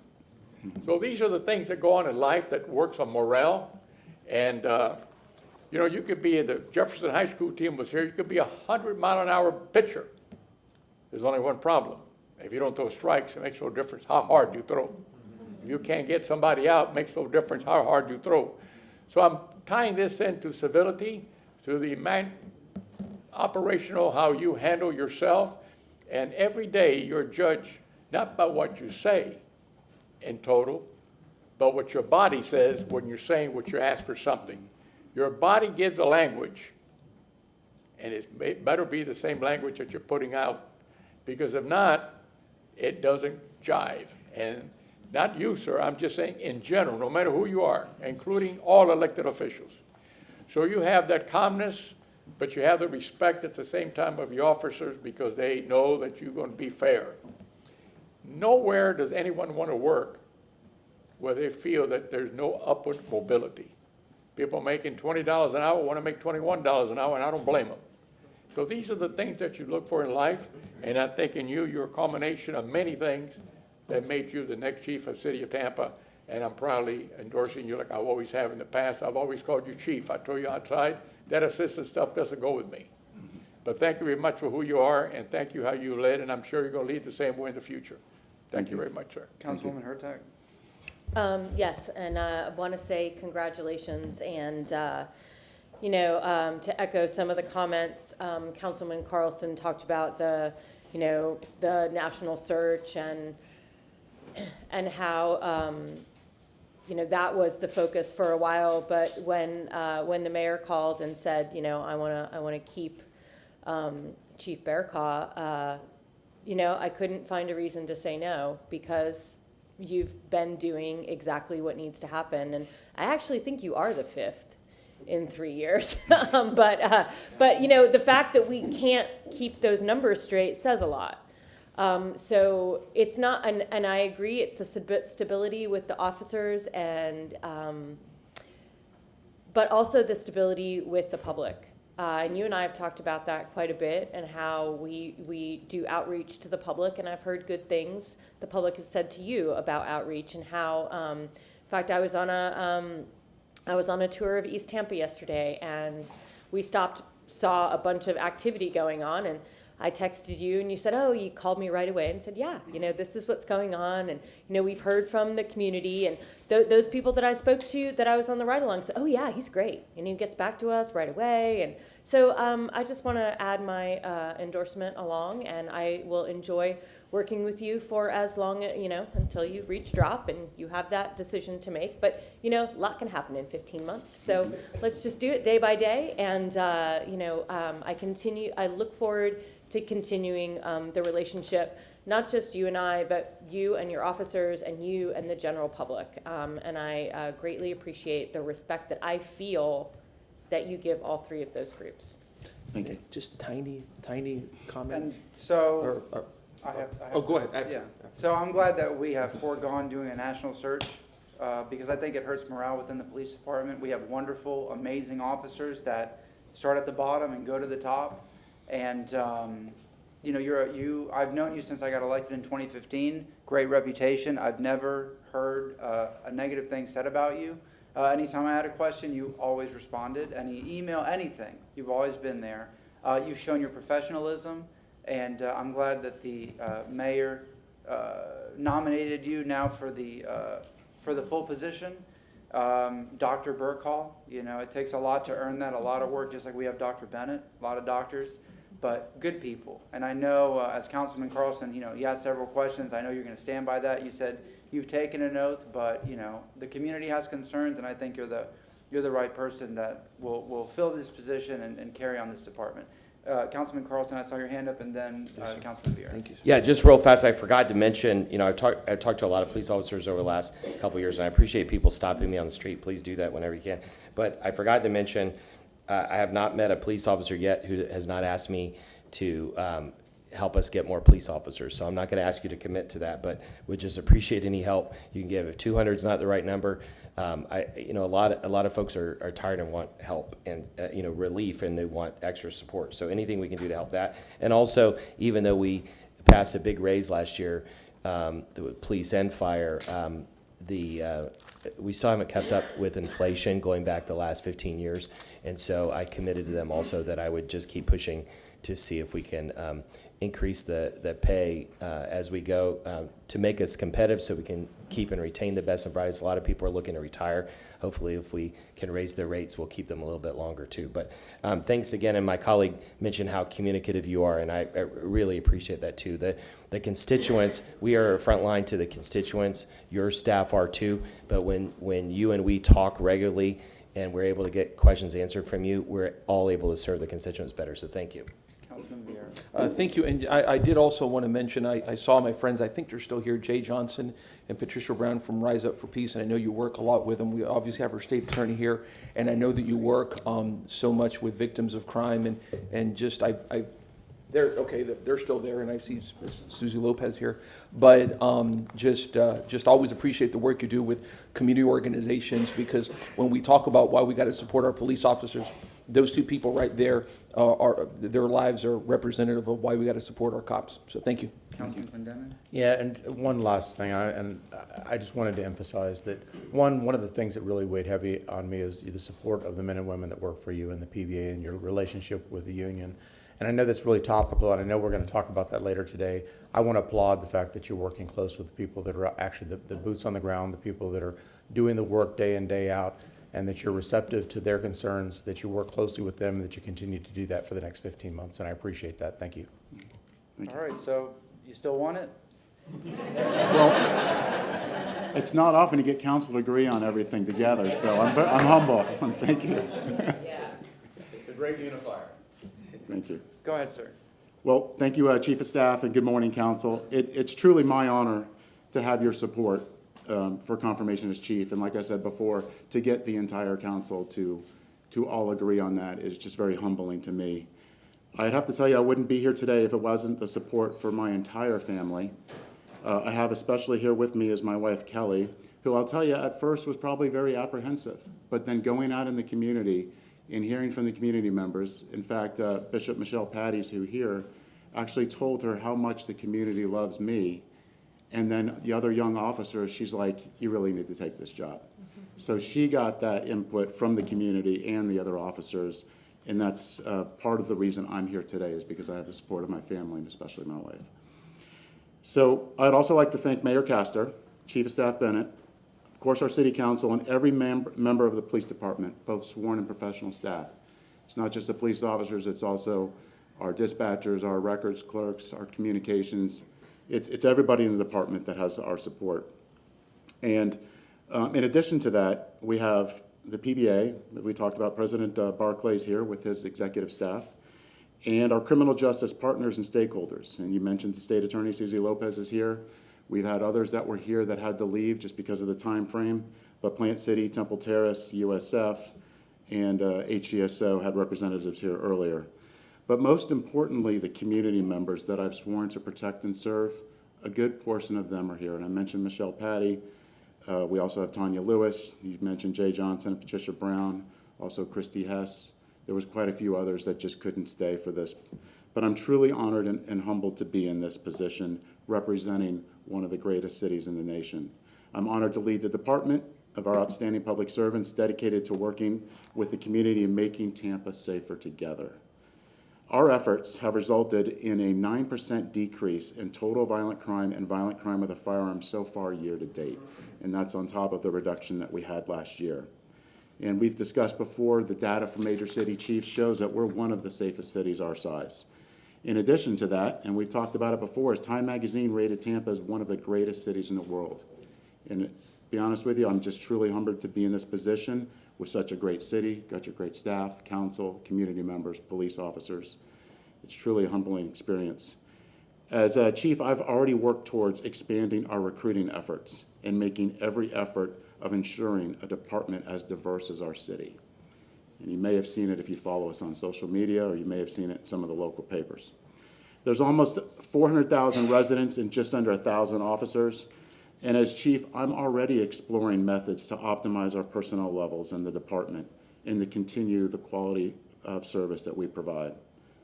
Our top priority remains the same: quality assurance and accountability, reducing crime, and more importantly, the fear of crime. If you have low crime stats, it doesn't mean anything if people are afraid.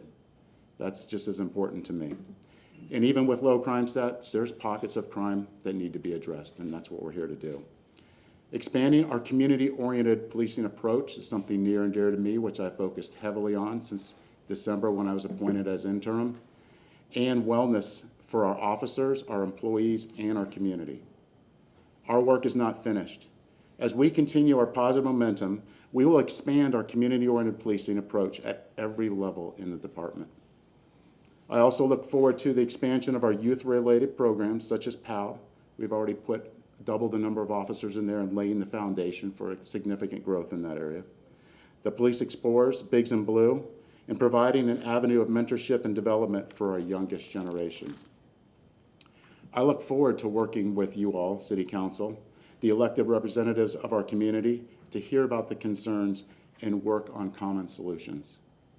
I look forward to working directly with the community we serve, having more community forums and initiatives, such as what we've already started, our summer stroll with patrol, connecting officers more closely with the community they serve to develop and have shared approaches to problem solving.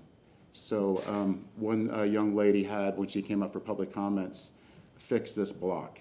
And it reminded me of an initiative that we have is Adopt This Block, and finding ways to improve on the micro level of the neighborhood issues.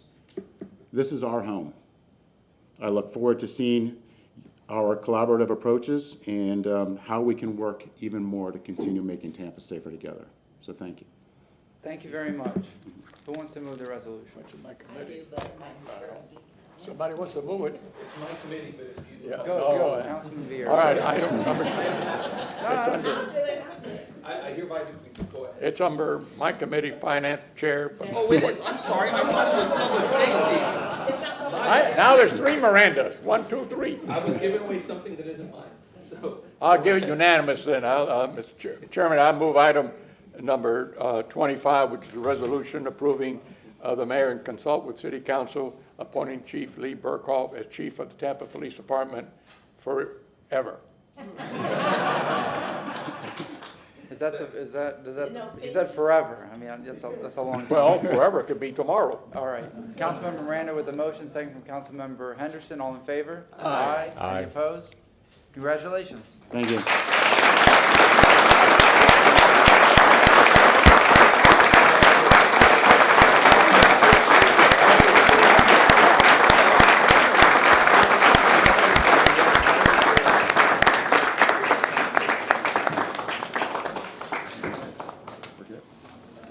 Roll call.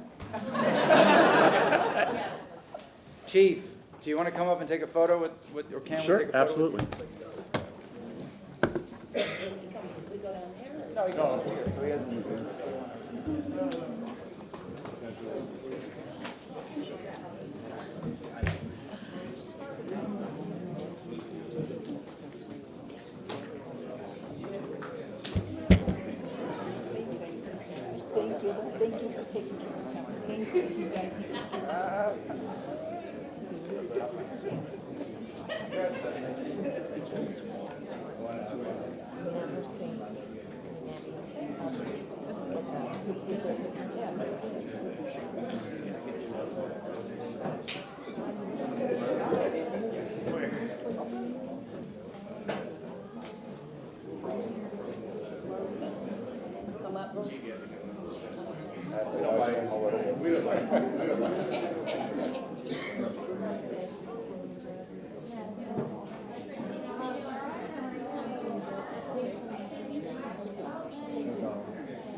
The next.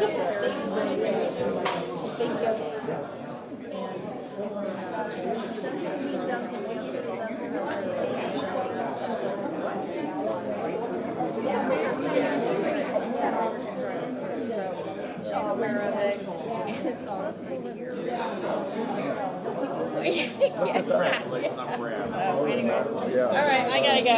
Bye.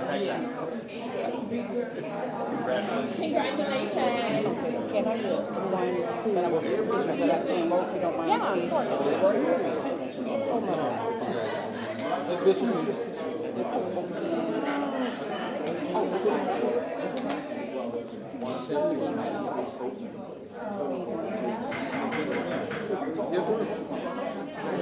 We're going to continue with the agenda. If we could keep it quiet.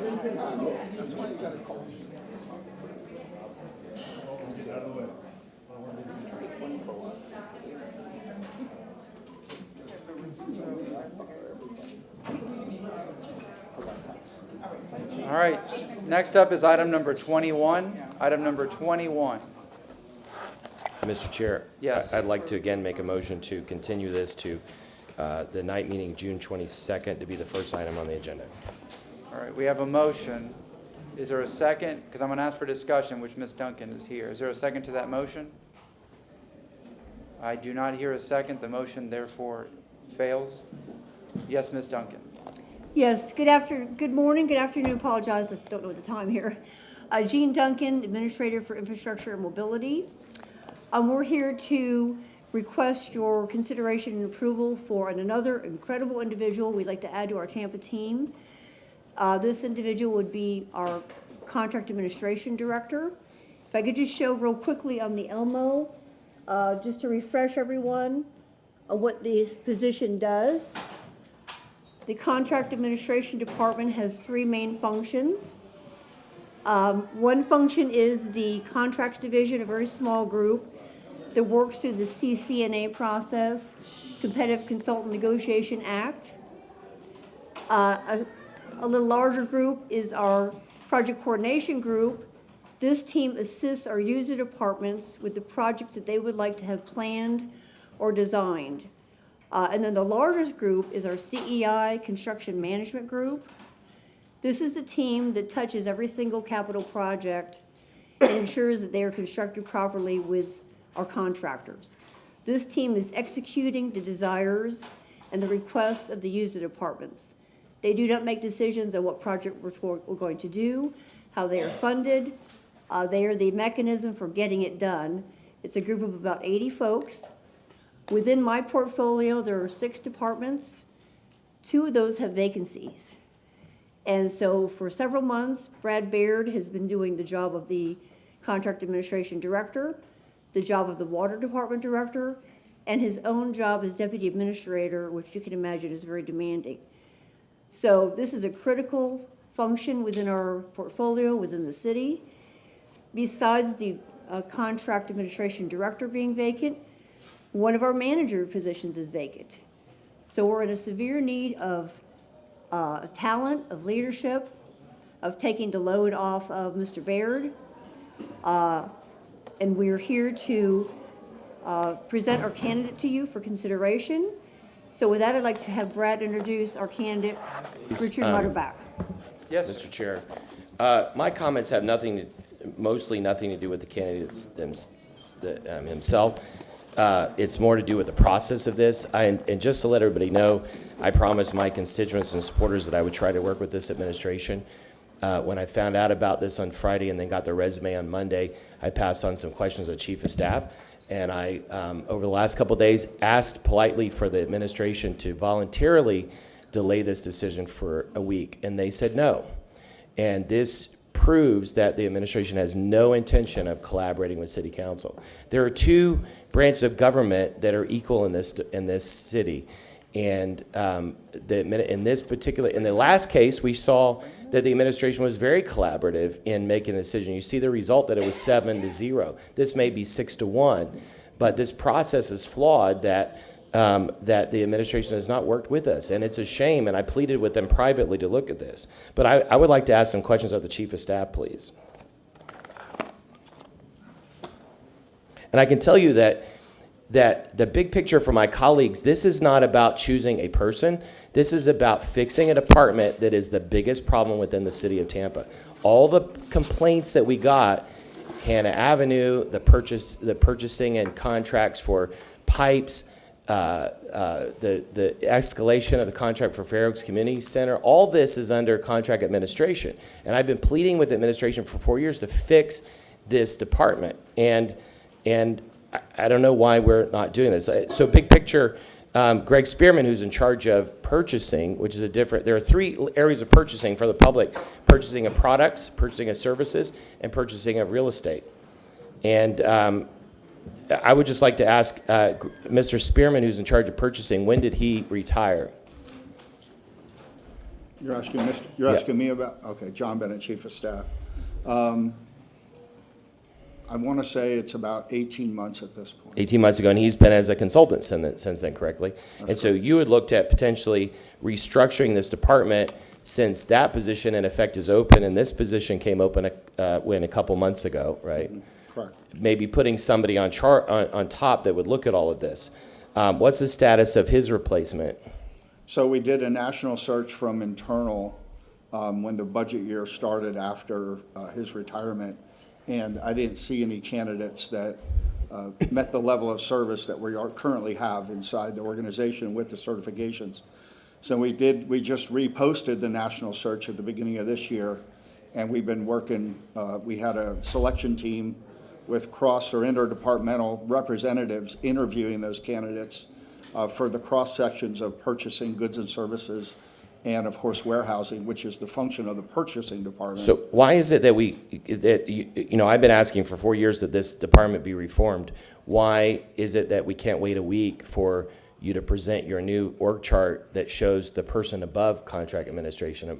The conversation I've had with you is that you intend to put somebody like with a purchasing background on top of that. Part of the reason I'm asking a question is this particular candidate doesn't have purchasing experience. Why can't we wait a week for you to bring that chart? Well, I mean, from my point of view, my portfolio, which has purchasing in it and does not have contract admin in it, I think it's the portfolio leadership that has to talk about the functions of that department in its current state. Ms. Duncan and I, of course, we're peers. We have talked collaboratively, actually with Osea Wynn as another peer, and the three functions that we operate with are purchasing, equal business opportunity, and contract admin. And we are looking at the best practices out there. I think the future of our organizational design and process improvement is relative to those three functions, which are EBO, CAD, and purchasing. So when, and maybe I should be asking Ms. Duncan as well, or Mr. Baird, but when, I mentioned earlier, this got in, I think Brad called me Friday maybe or Thursday about this, and it should have been in SIRE on Friday, and then I emailed you, I think Monday. Sometime on Monday, the resume got in SIRE. Does that sound correct? That does sound correct. However, the resolution Don't you think the public wasn't- has the right to spend, more than 3 days, or the city council has more than 3 days? Can I answer the rest of that? Sure. Councilman? So the resolution was in with the normal SIRE processes. I have asked our leadership team to make sure that if we have somebody, we have almost 5,000 employees. There's 28 employees that are charter level, as you know from the last conference or appointment process after all of you are reseated. Those 28 positions that require this, I've asked staff to make sure that the bios and everything else are attached to the resolution. We take responsibility of that for the administration. It didn't come on the draft, but it came in with the final. And I'm continuing, and I've already given a Again, what's the directive. problem waiting a week if it didn't get on time? I don't understand. Well, my assumption is that staff had already worked with council ahead of the SIRE item. And has anybody on council had a chance to talk to this person or interview them? I can't answer that. I have to defer that to the portfolio. Councilman, I can say that our conversations with this board, we're very appreciative that the board has given their support to us for our expertise in this field. And so based on our expertise in this field, we've made a good selection. So no, technically. nobody on council has interviewed them, is that correct? There's not been a request to interview our candidate, and we've made And it very could you tell clear me- that it's a conditional hire until this board does make. Yeah, could you just tell the public when this person was hired and when he started? The person started here Monday, but they are not hired until you approve the So the person appointment. started, I mean, from my colleagues and the public, if we're trying to work together, and if by charter, city council really is an equal part of, or half this government, I don't understand why somebody would be hired and start before the public and city council even sees the person's resume. Well, Second, we can debate that if you don't mind me answering. However, pausing for a week, we don't believe is going to change anything as far as your interest in the purchasing functions and the alignment of that. We've got to get people in here first, so then we can decide if we want to realign functions within our portfolios and our departments, what makes sense. Okay, so just to hit some specifics, in the case of Fair Oaks Community Center, East Coast Recreational Park, whatever you want to call it, I think Skanska was hired. I'm just using this as an example. Who managed the process of choosing Skanska and hiring them? That is a Competitive Consultant Negotiation Act process. Our legal team or Brad can speak more specifically to that if you want more detail.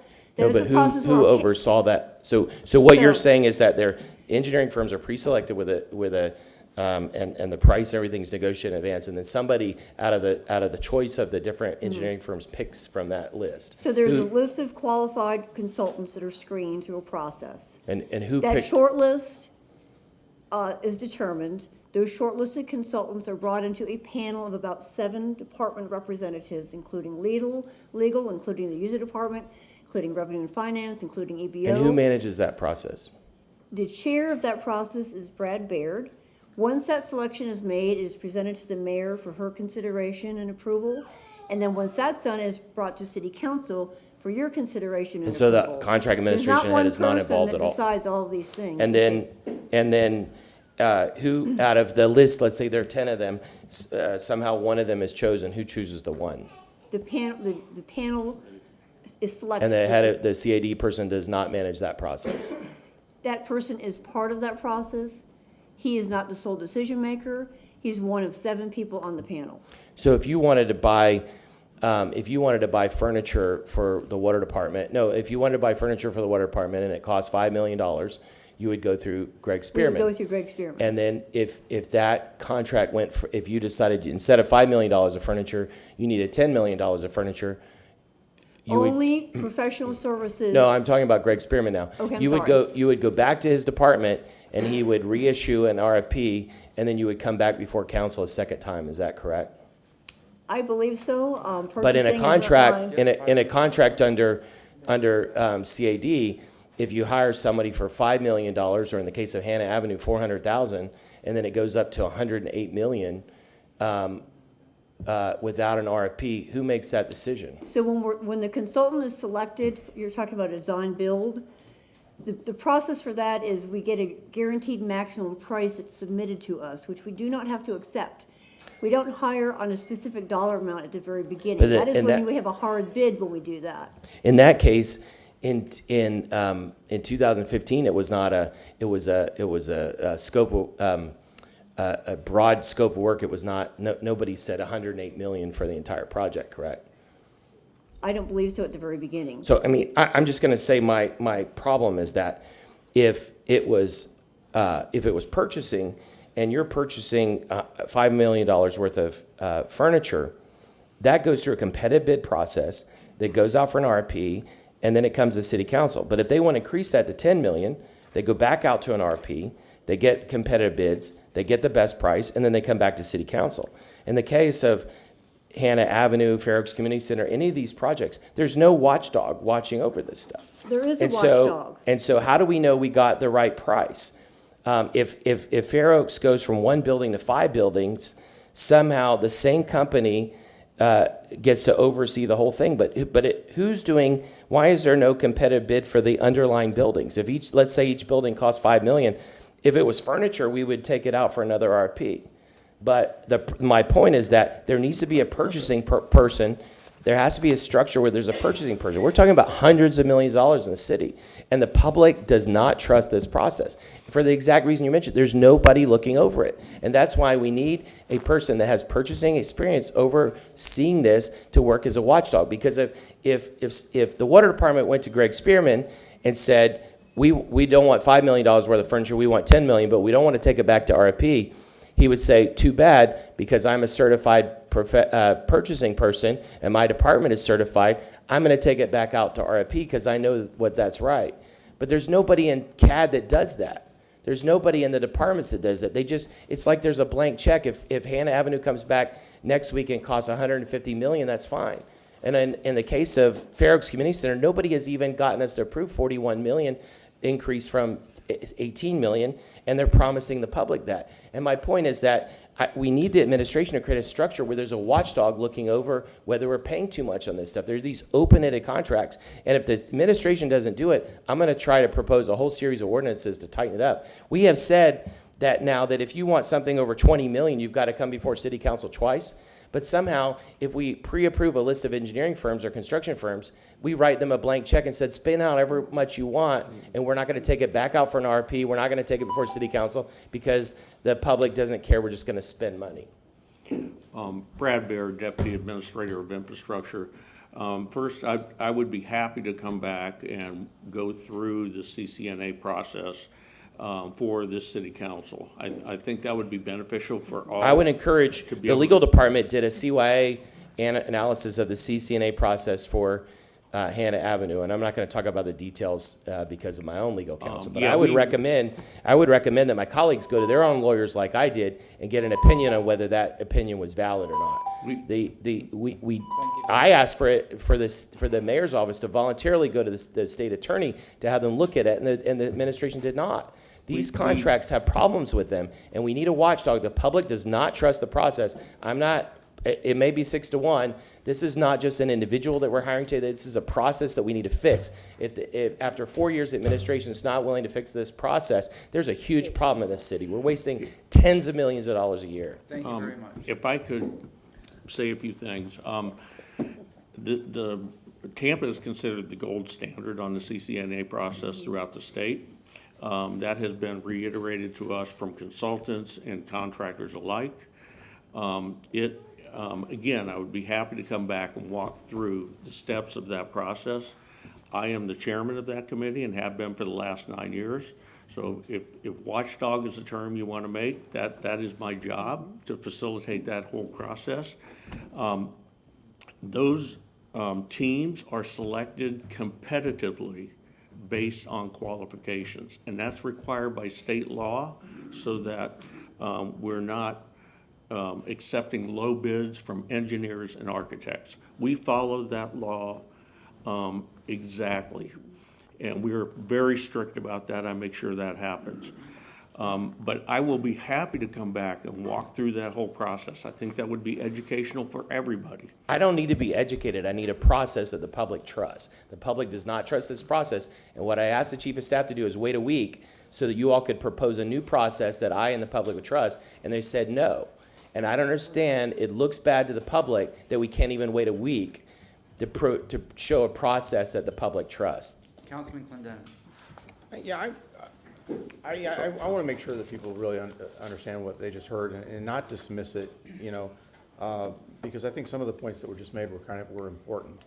One, maybe it's my ignorance, but I don't understand how we bring an employee on payroll before they're confirmed by council. That doesn't make sense to me intuitively. It doesn't make sense to me. Two, some of the issues that were just brought up, and one of the things that, Hannah, of course, that story's kind of almost, it's been written, and we're at the final end of that story. So I don't know how useful talking about that is today, but East Tampa Recreational Center, we talk about this cost escalation, that somehow we went from 20-something million to 41 or 42 million, and how did that occur? So in deference to, the nomination of that, but I think these are important conversations to have, and somehow we need to reach a meeting of the minds between the administration of council of how the city runs and what the expectations are. Because there's definitely a problem. Again, this cost escalations of these contracts, that it happens somehow in some dark cloakroom somewhere, and then all of a sudden we see it or hear about it in a public meeting weeks or months or heck, maybe probably even years after that problem has occurred. So that being said, I think these types of things bring things out, so it gives us an opportunity to continue to grow and improve the process. I think what we just heard is important information. I think we should be reactive to that information in a proof positive way as we move forward.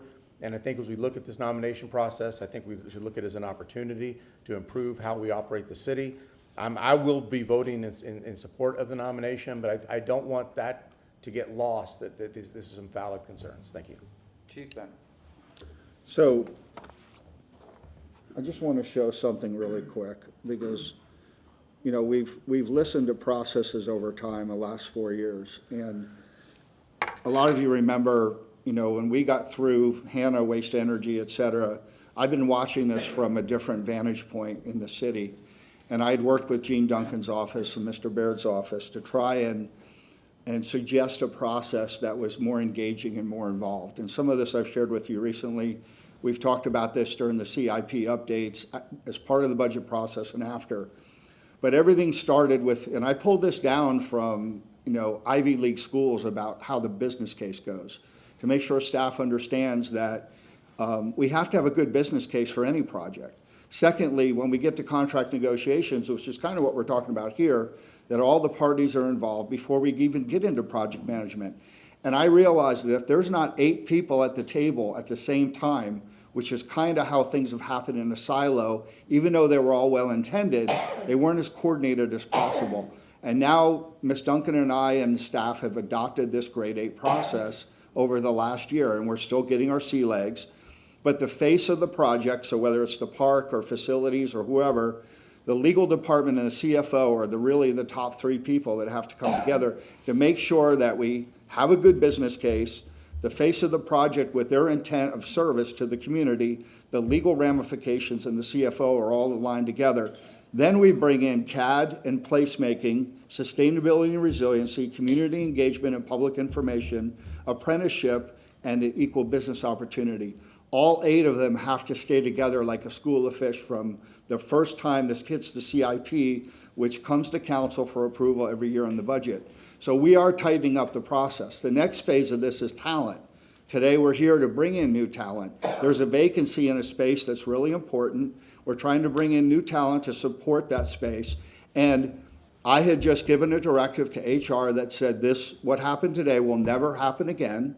And we have to trust and verify across each other.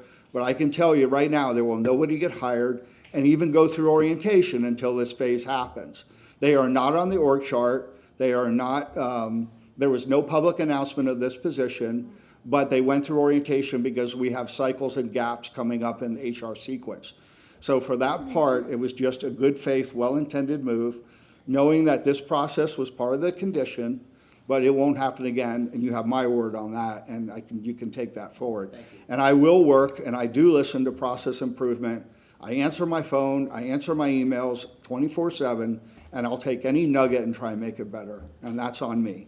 Councilwoman Henderson, then Councilwoman Yes, Hurtak. thank you so much. I appreciate the opportunity to speak on this issue regarding the process. When I identified some concerns based on the amendment, I went to staff and addressed my concerns. And they recognize that, like you said, Chief Bennett, there is that little missed opportunity to shore up now that we have the amendment in place and how the process works for hiring staff. The apology is accepted. In the staff meeting, I asked for how we came about the decision to bring Mr. Murderback to the table for consideration. And it appeared to be a very thorough process. It was competitive. The interview process, the panel process was explained to me thoroughly, and that is why I want to support it, along with you acknowledging that the process needs to be improved. Councilwoman Hurtak, Councilmember Moran. Okay. I want to say I'm in a little bit of a different position because I knew about him ahead of time because I'm the chair of Public Works and I speak to both Brad and Jean with regularity. So this did not come as a surprise to me, but I do realize that it came as a surprise to other council members, and I appreciate the chief's willingness to change the process because we have to change the process. And my recommendation was when we had the finalists, when we have the 3, to reach out to all of us and say, hey, we have these finalists and this is who we'd like to choose and this is why, and give us a chance to also talk to that person if they accept the nomination to make sure that that's what we feel comfortable with. I really look forward to talking with Mr. Mutterback. I'm not quite sure how he pronounces that. So he'll tell us in just a few minutes. But the thing that Mr. Baird mentioned to me when we talked about it was just really excitement about finding someone who had this experience. So I'm happy to welcome him aboard, but also I think that Councilmember Carlson and several of us before in other issues have brought up the concern of how this all works. And, Mr. Mutterback, I hope you accept that challenge that you're hearing today of how we really fix all of this. It's not you personally, and I'm sure others have said the same thing, but I want to make sure I say that to you. But it's the process. And I think the process has to change. I would welcome Councilman Carlson's ordinances or anything to tighten up this, to make it more clear. And I do not believe that Hannah, yes, are we almost finished, but can we learn lessons from Hannah? Absolutely. In fact, I'm probably going to propose a workshop once Hannah's over to figure out what went wrong and why we spent so much money without the approval of council, and how, a real deep dive so that the three of us who were not here when that happened really understand, and how we really clarify. So I don't think, just because you can learn, if we don't learn from the past, we're gonna make that same mistake. So I'm strongly believe in that, but I just want to say I agree. We have a problem with the process, and I feel out of the loop, and I don't understand it. And if I don't understand it, I can't explain it to the public. Councilmember Miranda. Thank you, Mr. Chairman. I didn't speak to the mayor about this. I didn't speak to the chief of staff about this, but on casual, once a month, Brad Bear and I go to Clearwater for a meeting with Tampa Bay Water. And I asked him on the way over one day, I said, man, you got a big job now. You got 2 positions you got to fill, and they're both positions of utmost importance. That was the head of the water department, Chuck Weber, who left for whatever reason, and contract admin. He said, yes, I have 2 to fill. That was 1 month. The next month, I asked him the same question. He said, well, I think we're down to 2 or 3 in the contract admin, and they're all there. They're very good qualities. That was it. So I, knowing Brad and the way he works, that's the only information I got because I asked. And it was casually talking about the person. No names were mentioned, nothing was said. And then I find out that this is happening. Well, I agree with Councilmember Clendenin, Councilmember Hurtak, and Councilmember Henderson. And these are the things that you learn from. We forget one thing. That gentleman's in the audience. If I was that gentleman, I'd get the hell out of here and go get another job. And tell the city of Tampa, I don't want to work for you. Because it already happened once when we hired the CRA director, and that night he watched TV and he said, I'm not going to work there. Which is I don't think we said anything wrong, but just from what he thought that we were, he said, I'm not working there. We are in competition every day for the best and the brightest. That doesn't mean that we get them all. But going back just a few minutes ago when the police department was here, we had evidence call chiefs and sheriffs call the city of Tampa and asking them not to hire people from their county, from their city, because they couldn't replace them, because they wanted to come work here. Why? Better benefits, better salary, and better unit of policing. Those are the 3 reasons. And we promised that we only take 1, not 6. So these are the things that are happening in this country today, all over. The toughest jobs to fill are in government. No matter what you do, you're wrong. Right? Once in a while. So it's incumbent upon all of us. I'm not saying just to hire anyone. We did from the internal on the police department. We are external in this division based on the qualification of the individual. These are the things that we have to look forward to. Contract admit is one of the most needed individuals in the whole city because they're in charge of 3 or 4 divisions there that compile most of all the work that the city does. So these are the things that we have to figure out. Are we going to be perfect? Never. We're going to be as near perfect as we can be. There are no perfect people. There are no perfect processes. There are no perfect anything in life. There's as near as you can get, but there's no perfect. There was only one, and I haven't met him yet. So these are the things that are happening today in society, and I understand the frustration at times, but we have to do what we think is best for the city. Thank you, Mr. Chairman. Councilman Viera, did you want to say anything before I go back to Carlson? Sure, yeah, and I had to run a family errand really fast, so I apologize, but I heard everything on there, except for like the last 4 minutes and whatnot, and it appears that there's obviously process that needs to be hammered out. I don't think ultimately that somebody who is needed apparently very, very soon for a department that's overworked and working hard. It's helped us all out in a lot of things. I think should be stopped for something like that. However, that does require analysis and scrutiny to make sure that the process is properly followed so it doesn't happen again, in my opinion. And I'm out of breath, so, because I'm out of shape and I was running. Thank you. Yeah, just to Councilmember Miranda's comment, as I understood it, the candidate for CRA was concerned about the conflict between the mayor's office and city council. In Orlando, he reported to the mayor and had a great relationship. I filled him in detail about the conflicts between city council and the mayor's office, not created by city council. And, we've all been working to fix these issues. And that's why I was surprised that my number one issue in the city is saving the taxpayers' money and spending money wisely.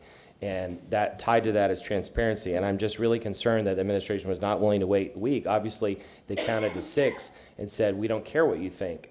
But guess what? The public does care. And the election that just was held shows that the public cares about these issues. Let me ask one more question. For the fire department, fire rescue department, the Fitch contract, would that have gone through contract administration or purchasing? I'm not familiar with the Fitch contract. Maybe Chief Tripp can fill me in what that is. Brad, do you know if that would have gone through your review or The not? Fitch contract? The Fitch contract for fire rescue.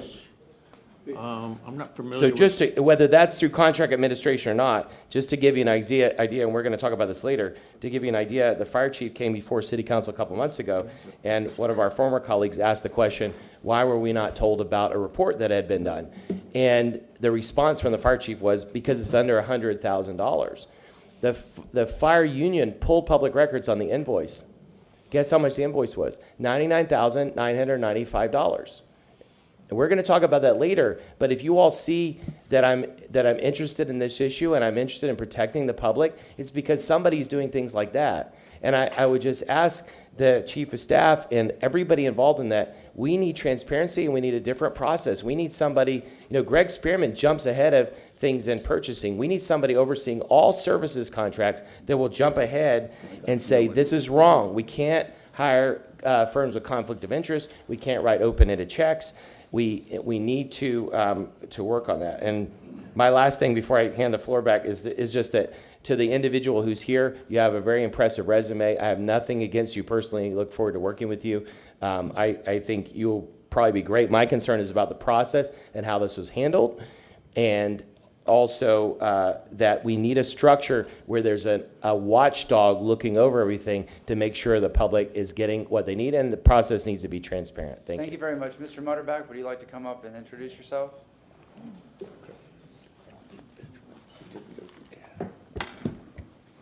Good morning, council. Thank you. And yes, it's Richard Mutterback. That's correct. Just quickly, I just want to thank the city council for giving me this opportunity. And just so I am up for the challenge, so bring it on. I hear that we've got over 100 active projects going on right now, and I'm excited just to get this appointment and get out there and get started getting those accomplished. All right, thank you very much. A lot was said. I spoke with Mr. Baird on 2 occasions. I spoke with Ms. Duncan over the last, 2 weeks. I don't remember exactly, but within that time frame about you coming up here.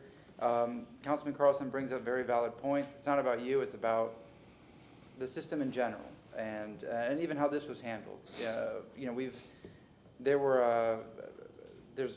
Charter was changed in the last election because, hiring processes and whatnot and appointments, so this is where we're here today.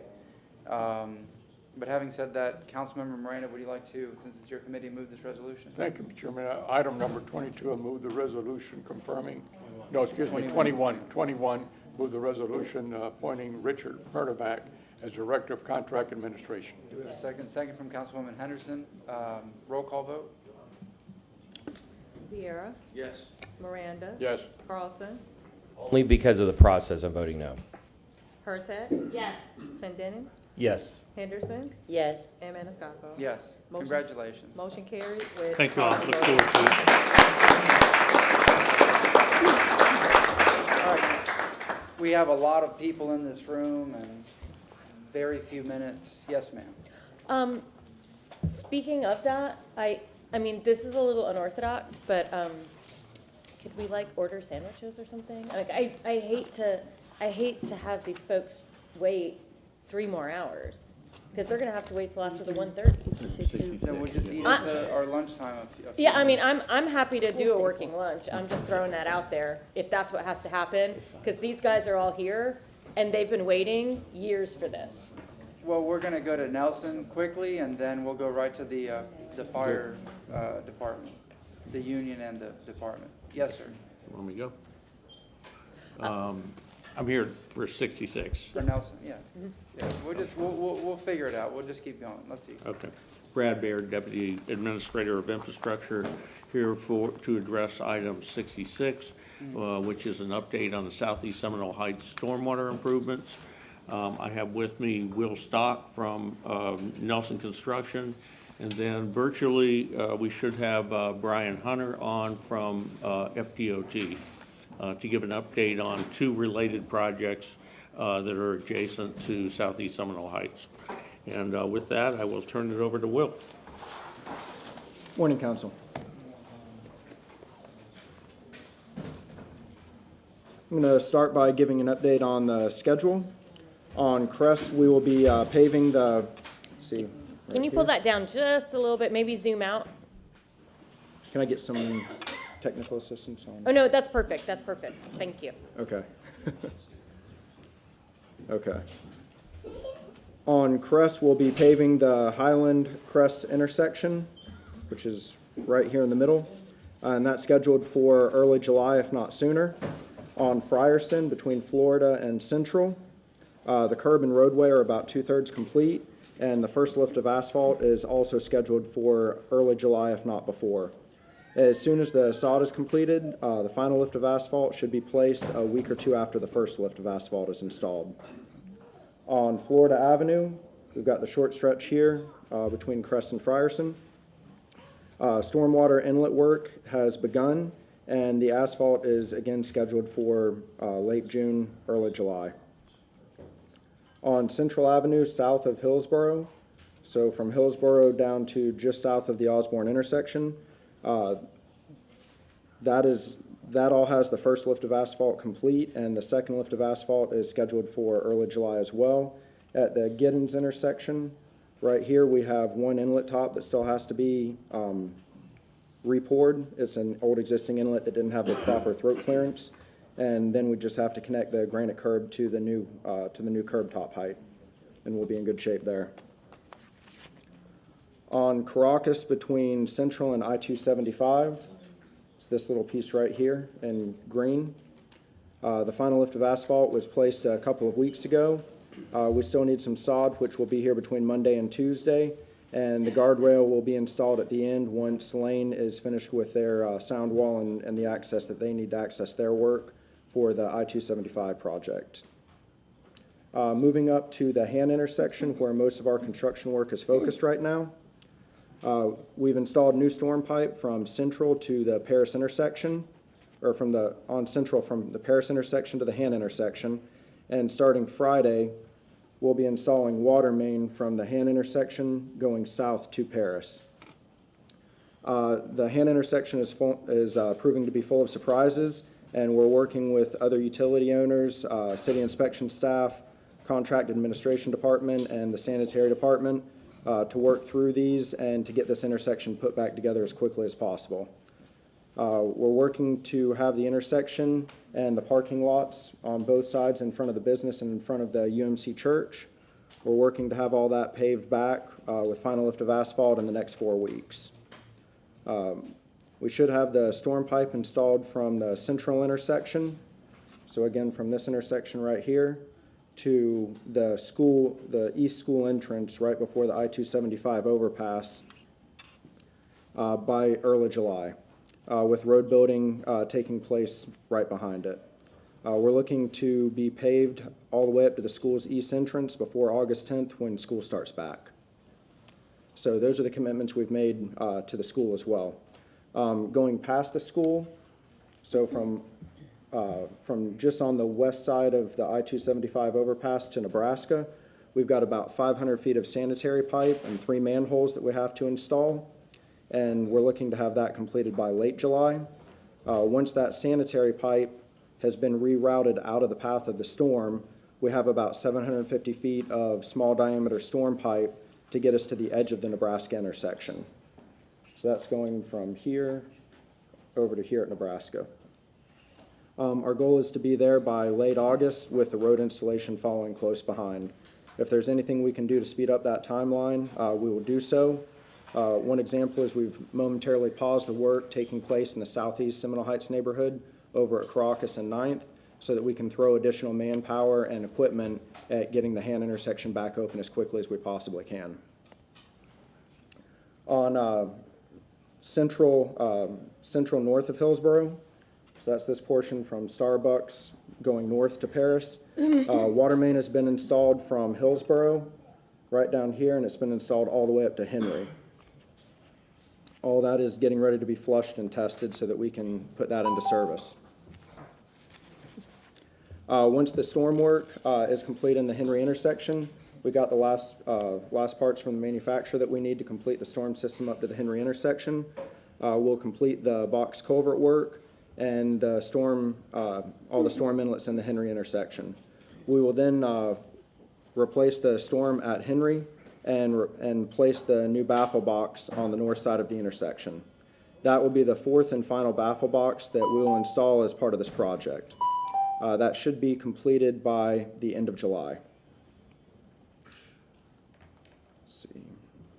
We've got a little spot here on Cherokee and Idlewild, the north side of that intersection. Should be paved with our next paving mobilization, end of June, early July. And then we've got Caracas between Taliaferro on the east side of 275 in Nebraska, portion right here. We need to install a new piece of ribbon curb on the west side of the laundromat, and then we'll be able to install the final lift of asphalt from Taliaferro to the laundromat. The gap right there in front of the laundromat has a history of bad flooding, so once the asphalt is in on the west side of it, we'll be able to drop back and put in permeable pavers, the same as what we put on Cherokee, as well as the parallel parking spots along Central. Nebraska, as you all know, was finished on June 5th. And then we've got the southeast Seminole Heights neighborhood right here. We've installed the baffle box at the intersection of 9th and Caracas. That was the third baffle box we installed. And like I said, we've already pulled that crew off to assist with the work up here at Hannah. We should be back there in about a month to finish, or not to finish, but to continue installing 60-inch stormwater pipe from 9th going all the way to 11th. And we're also going to break off and add another crew at the same time coming south on 9th to Ellicott, over to 10th and heading south. And then at the same time, we also have a crew working on 24-inch water main replacement on 12th. And let's see, they started at Caracas and are currently down to New Orleans, moving south to Curtis. They should be all the way down to Curtis with the exception of the Osborne intersection in the next 6 weeks. So that wraps up my schedule update, and happy to take any questions you guys have. Thank you very much. I don't have any questions, and I'll go to council members. I've taken 3 or 4 tours with you just the other day. You explained everything and showed me in detail, and I appreciate the efforts that you're making, especially with Hannon Central. Very critical area. The whole neighborhood is critical, but I understand that, with school starting in a few months, we're on summer vacation now, that you're making it a priority. So thank you very much. Councilmember Hurtak? I want to say thank you, and I just have to say, for the very first time, we sent out a request for neighborhood leaders and got no response. So I think that speaks to lessons that we've learned from this process. I also did another tour earlier this week, and I appreciate being able to see in person what's going on. My concerns are generally still just about communication, and we've talked about communication strategies before on our tour, things like that.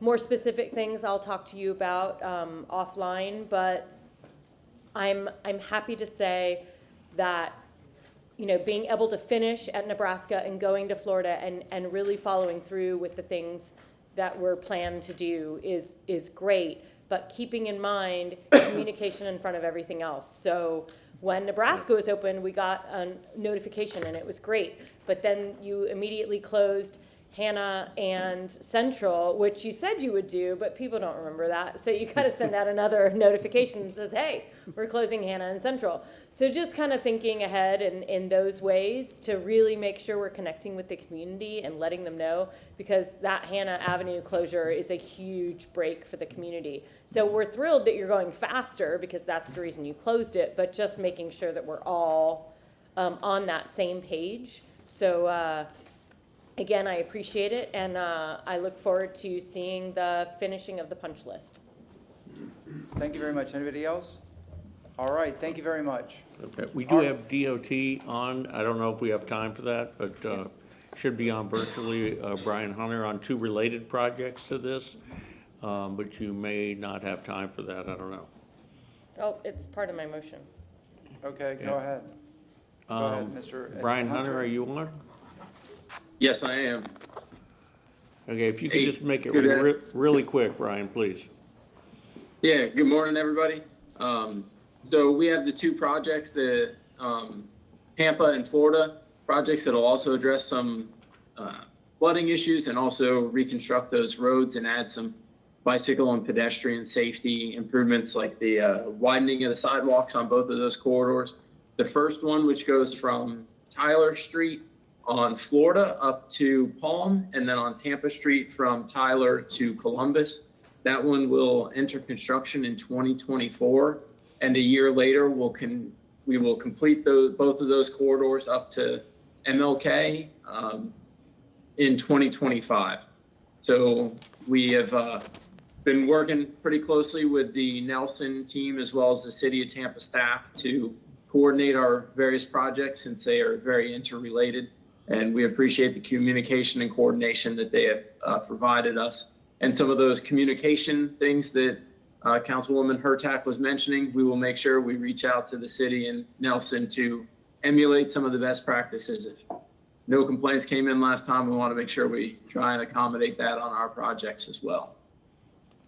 So, thank you. Thank you very much. Anything else? That's it. Yes, ma'am. I just wanted to say that communication, the reason we included FDOT was because sometimes there wasn't that communication, so I'm thrilled to hear that this is going on. I may just move this to 6 weeks. I'll make a motion instead of a month, just to see what we can do and see if that's still going. But thank you so much. I greatly appreciate it, and I hope the yes, I am positive the communication will continue. Thank you. All right, thank you very much. Thank you. Okay, we have 8 minutes till the 12 o'clock stop. However, I don't know how it's gonna work. My aide was here till late last night trying to organize everything for these chambers and get this agenda going. My suggestion would be that we listen to the fire update, that we try to keep it within a reasonable time because we have a lot of firefighters here. And then we take the second reads and consent agenda, and then we just take a shorter lunch. Just very briefly, if I may, may I? Yeah. Thank you. Yeah, and I agree with that, but we just want to make sure that we give sufficient time for this. We have, I count about 2,800 firefighters here, so I want to make sure that we give it enough time and we don't rush it, et cetera. But yeah, I say we plow on through. I'm good with that. And I disagree. I think we need to give sufficient time to fire, and I think if we try to plow through it, we're not going to be able to do that. I may suggest that we shorten our lunch on the front end. Let's do lunch, have them come back after maybe a 45-minute or an hour lunch, and then hear the firefighters first, and then we move on with the regular agenda. Yeah, all right, so what is the consensus of the council? We go to lunch now and come back at 12:45. Well, Mr. Chairman. yeah, 1 minute. They're here. Let's not argue about it. Let's give them 45 minutes and then have 45 minutes for lunch. Is that a motion? Yeah, my concern, I just didn't want to shorten their presentation or their concerns, because I think it's grave enough that I think we need to hear them out. And I didn't want to be up against an artificial wall. in other words, give them the ample time to be able to communicate with us. One quick question. We have often not come back, I know it's technically a 1:30 hard, but we've often not done that? Exactly. Except, if I can, Mr. Chairman, members of council, I just want to remind you that there are a couple of and I know, I'm not minimizing certainly this discussion by any stretch, but I just want to share with you that there are several things on the agenda. One of them is coming to council for the first time, and that is a review hearing from the ARC. There's another item that's coming to you for the third time, where people appeared, did not have the opportunity to speak, and the last time it came to council, council didn't even start talking about the item till after 5 p.m. Now they're on the agenda today, set for 1:30 in the afternoon, and the discussion was to be able to handle that, and then, at least for that, and then move along. I don't want to hold this up, I don't want to take any more time. We'll go to the fire department now, and then we take a brief 45-minute lunch. Motion. So we will be set for that 1:30. Motion to make lunch break 12:45. So motion from Councilman Cross, second from Councilman Miranda, all in favor? Aye. All right, Fire Chief Tripp. And then we have a union we have a lot of union folks here. Are you going to be showing a PowerPoint presentation? Yes, sir. Is it different from what you were showing in March? Or Yes, is it different from the March discussion? Yes, sir. Okay, go ahead, ma'am.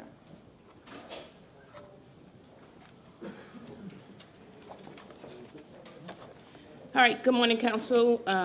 Barbara Tripp, Fire Chief for Tampa Fire Rescue. First and foremost, just want to thank you for reconfirming my appointment from the mayor last month. Just want to thank you so much. I do have a feasibility study that Fitch and Associate is going to present, so if we can put their slide presentation up.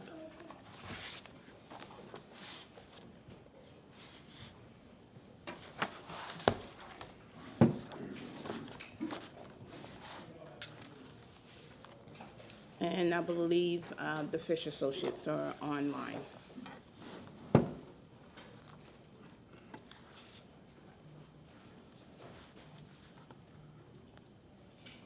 Okay, I'll let Steve go ahead and take it away. All right, we have it, go ahead. Good afternoon. How's the audio? Can you hear me okay? Yes, we can, go ahead. Excellent, thank you. So I did submit a PowerPoint, yeah, there we go. Do I need to cue when to move to the next slide? Just say next slide and it'll go. Okay, great, thank you.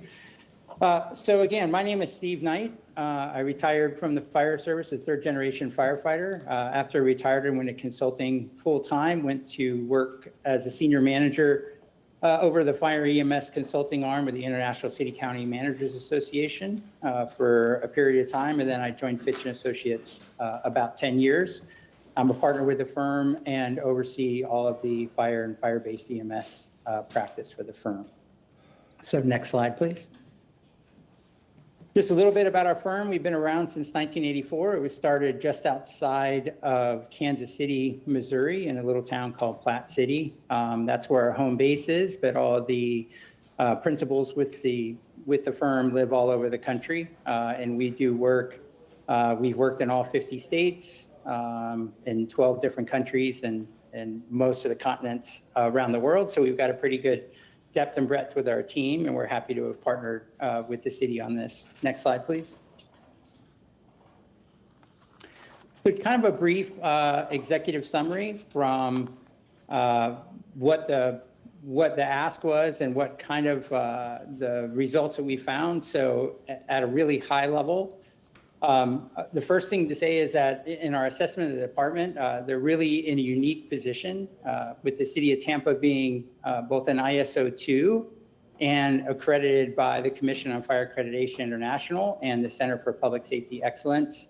I think they just tipped over maybe 300 agencies in the world that are accredited internationally. So that's a pretty significant impact that the fire department has a very good standing and an excellent reputation. However, we did find some high-level things that we could probably work on as we move forward. And some of those, and many of these are known by the department, but we were able to validate through our assessment, and that's dispatch and turnout times. That's something that can improve the citizens' experience through the entirety of the 911. The ability to account for excessive workload through the rescue units, and quite honestly, your engine and ladder companies, but primarily your engine companies are exceedingly high because of some of the system design that's going on in Tampa. And we think there's an opportunity to better align your resource allocation, reduce workload for all work groups.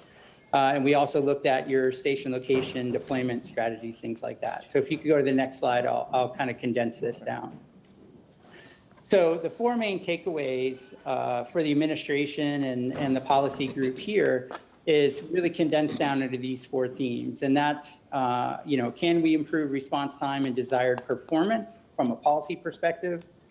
Looking at your station configurations, the employee and unit workload, and then optimizing your resource allocation as you move forward.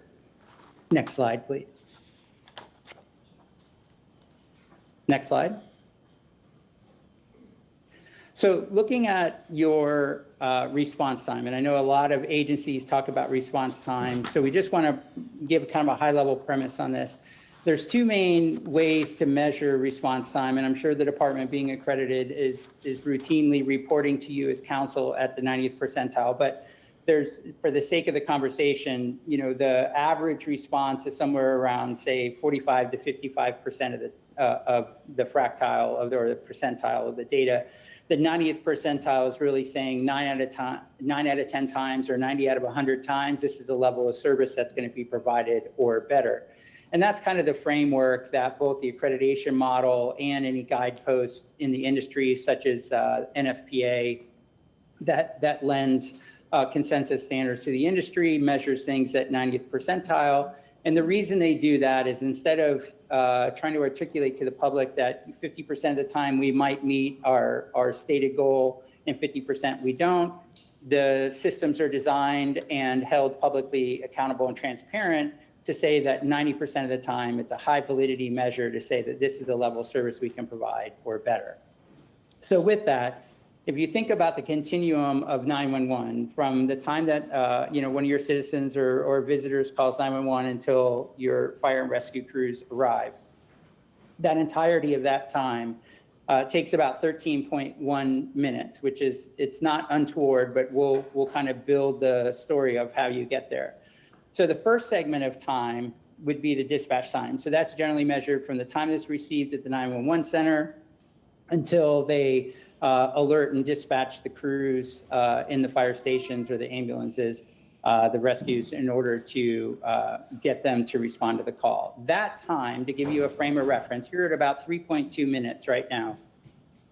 So NFPA 1710 is the guidepost, if you will, of a consensus standard for urban-based fire departments. 1225, that next number next to it is really kind of a mirror that they're going to true up, specifically speaking to communications. Both of those standards really point to about 60 to 64 seconds. Like I said, their intention is to align 60 and 64 in the future, but basically, let's say around 1 minute, and the accreditation model still resonates with about a 1 minute dispatch time.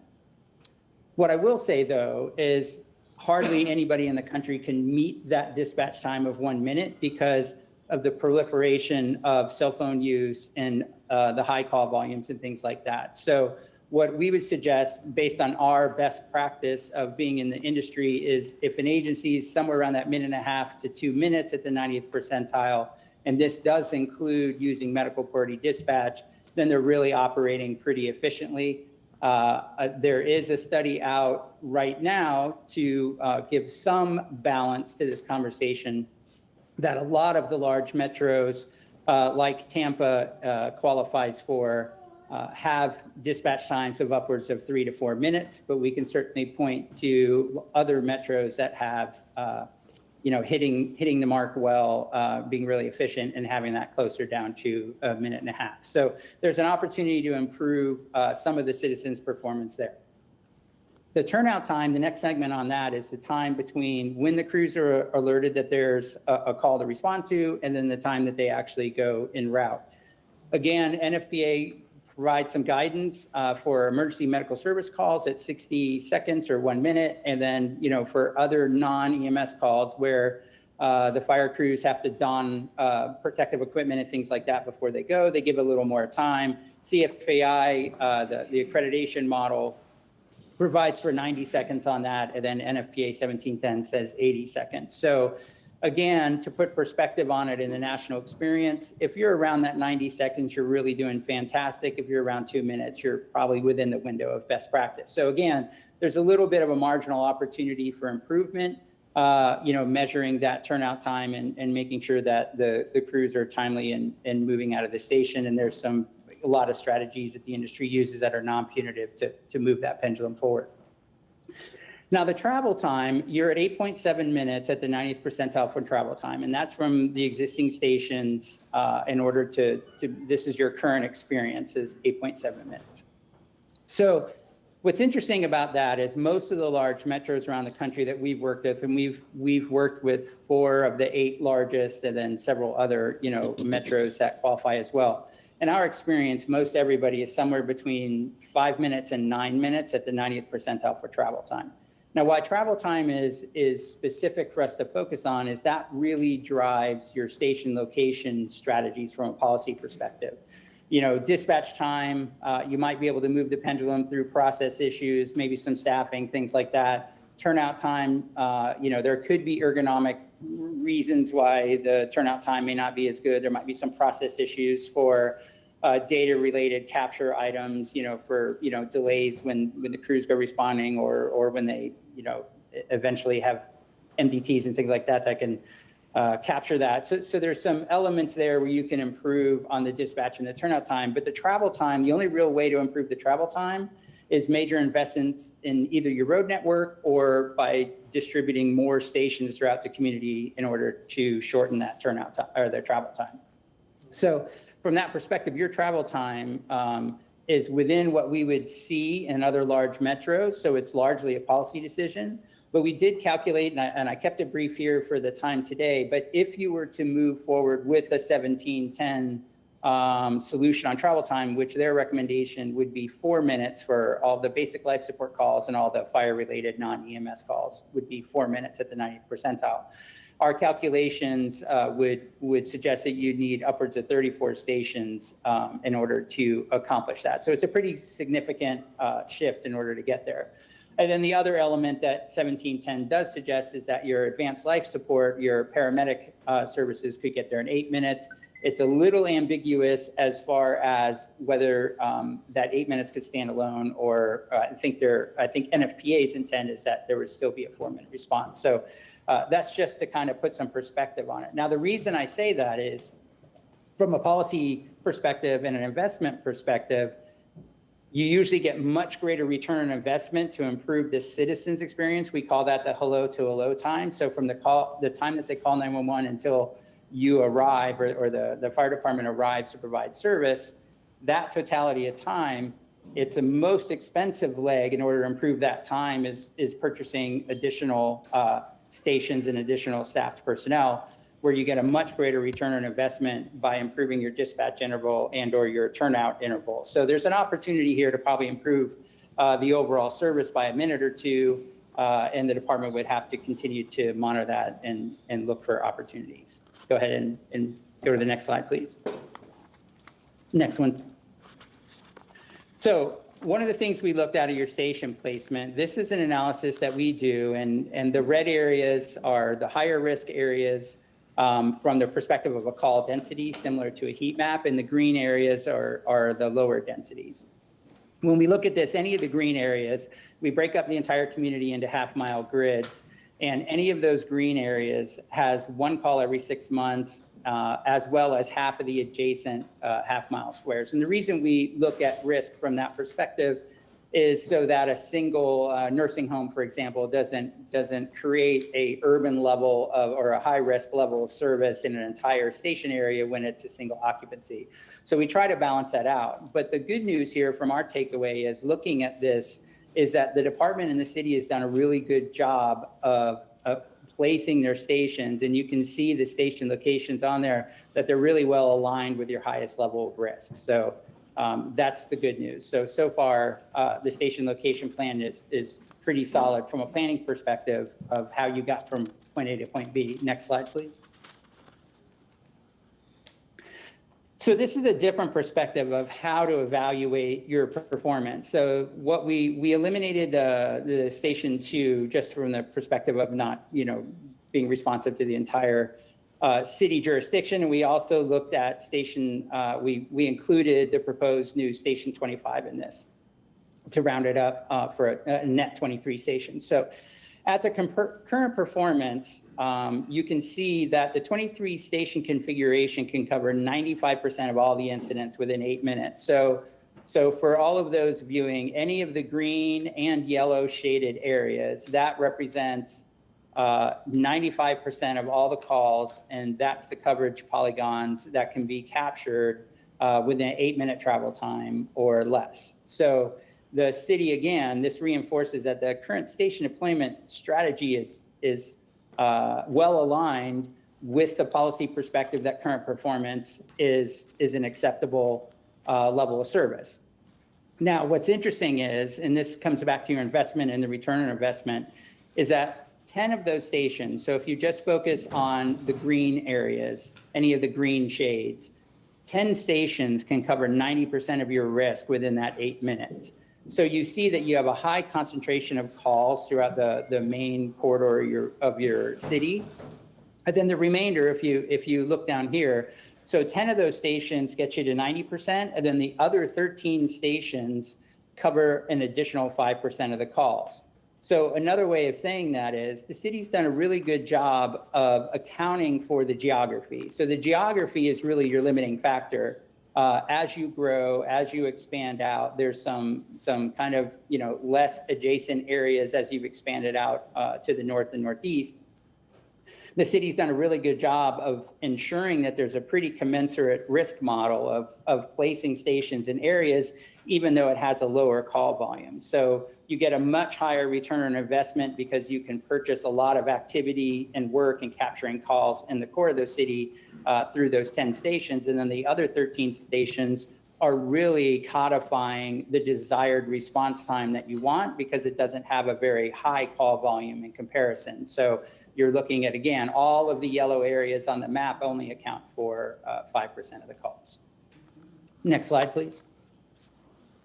Now, yes, thank you. So one of the main, really main tenets that we saw throughout this assessment that we did was really the high workload. So there's a measure that we use in the industry called unit hour utilization. And it's a measure of time on task from the time that the crews are dispatched to a call until the time that they're available. And this includes all activities. So, the times that they're on structure fires for 4, 5, 6 hours, as well as times that they run a call that only takes maybe 20 minutes to become available.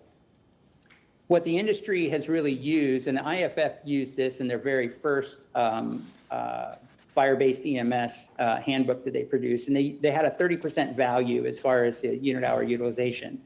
We actually concur with that. In fact, for the systems that we manage and the consultancies similar to this one, we actually recommend that at 25% or a 0.25 UHU, that we use that as a planning threshold because it may take a budget cycle 2 or 3 in order to get reinvestment or remedy for that high workload. What we see here, and I have 2 slides of it, but 6 of the rescues are all at 30% or higher. And on a 24-hour shift, that's just outside of best practice. And there's plenty of research to suggest at that high workload that can lead to clinical errors, driving mistakes, higher sick leave, workers' comp, on-duty injuries, all those kinds of things. So we really recommend that you have some strategies to control for that workload, and we have a couple to offer there. And then 3 additional rescues and Engine 13 are also above that 25%. And we'll speak more to that on the next slide a little bit, but the industry never really contemplated what was the appropriate and best unit hour utilization for large fire apparatus like fire engines and ladder trucks. So that's something that's kind of new for the industry. We're taking a stand that somewhere around that 15% should be the planning threshold for engines and ladder companies. And that way you can better reinvest, get a better return on investment, focusing on, an EMS overlay or appropriately resourcing your emergency medical services as opposed to relying so heavily on the large fire apparatus. Next slide, please. So this is just the next page of the rest of the units, but you can see there's several units that are still above that 15% that are engines that need to be addressed. Now, one thing that we did notice in this, and I think this is paramount to your conversation about Station 13 and how best to address it, but from our assessment, because there's such a systematic workload issue throughout the entirety of the system, addressing station by station is probably not your best advantage. Looking at it as a system level is probably going to serve you better, because one station at a time, you'll end up at an exceedingly high investment level past what you would look at trying to treat it more as a system. So go ahead to the next slide, please. So here's some of the contributing factors. On the right, you can see what the general dispatch scheme is about.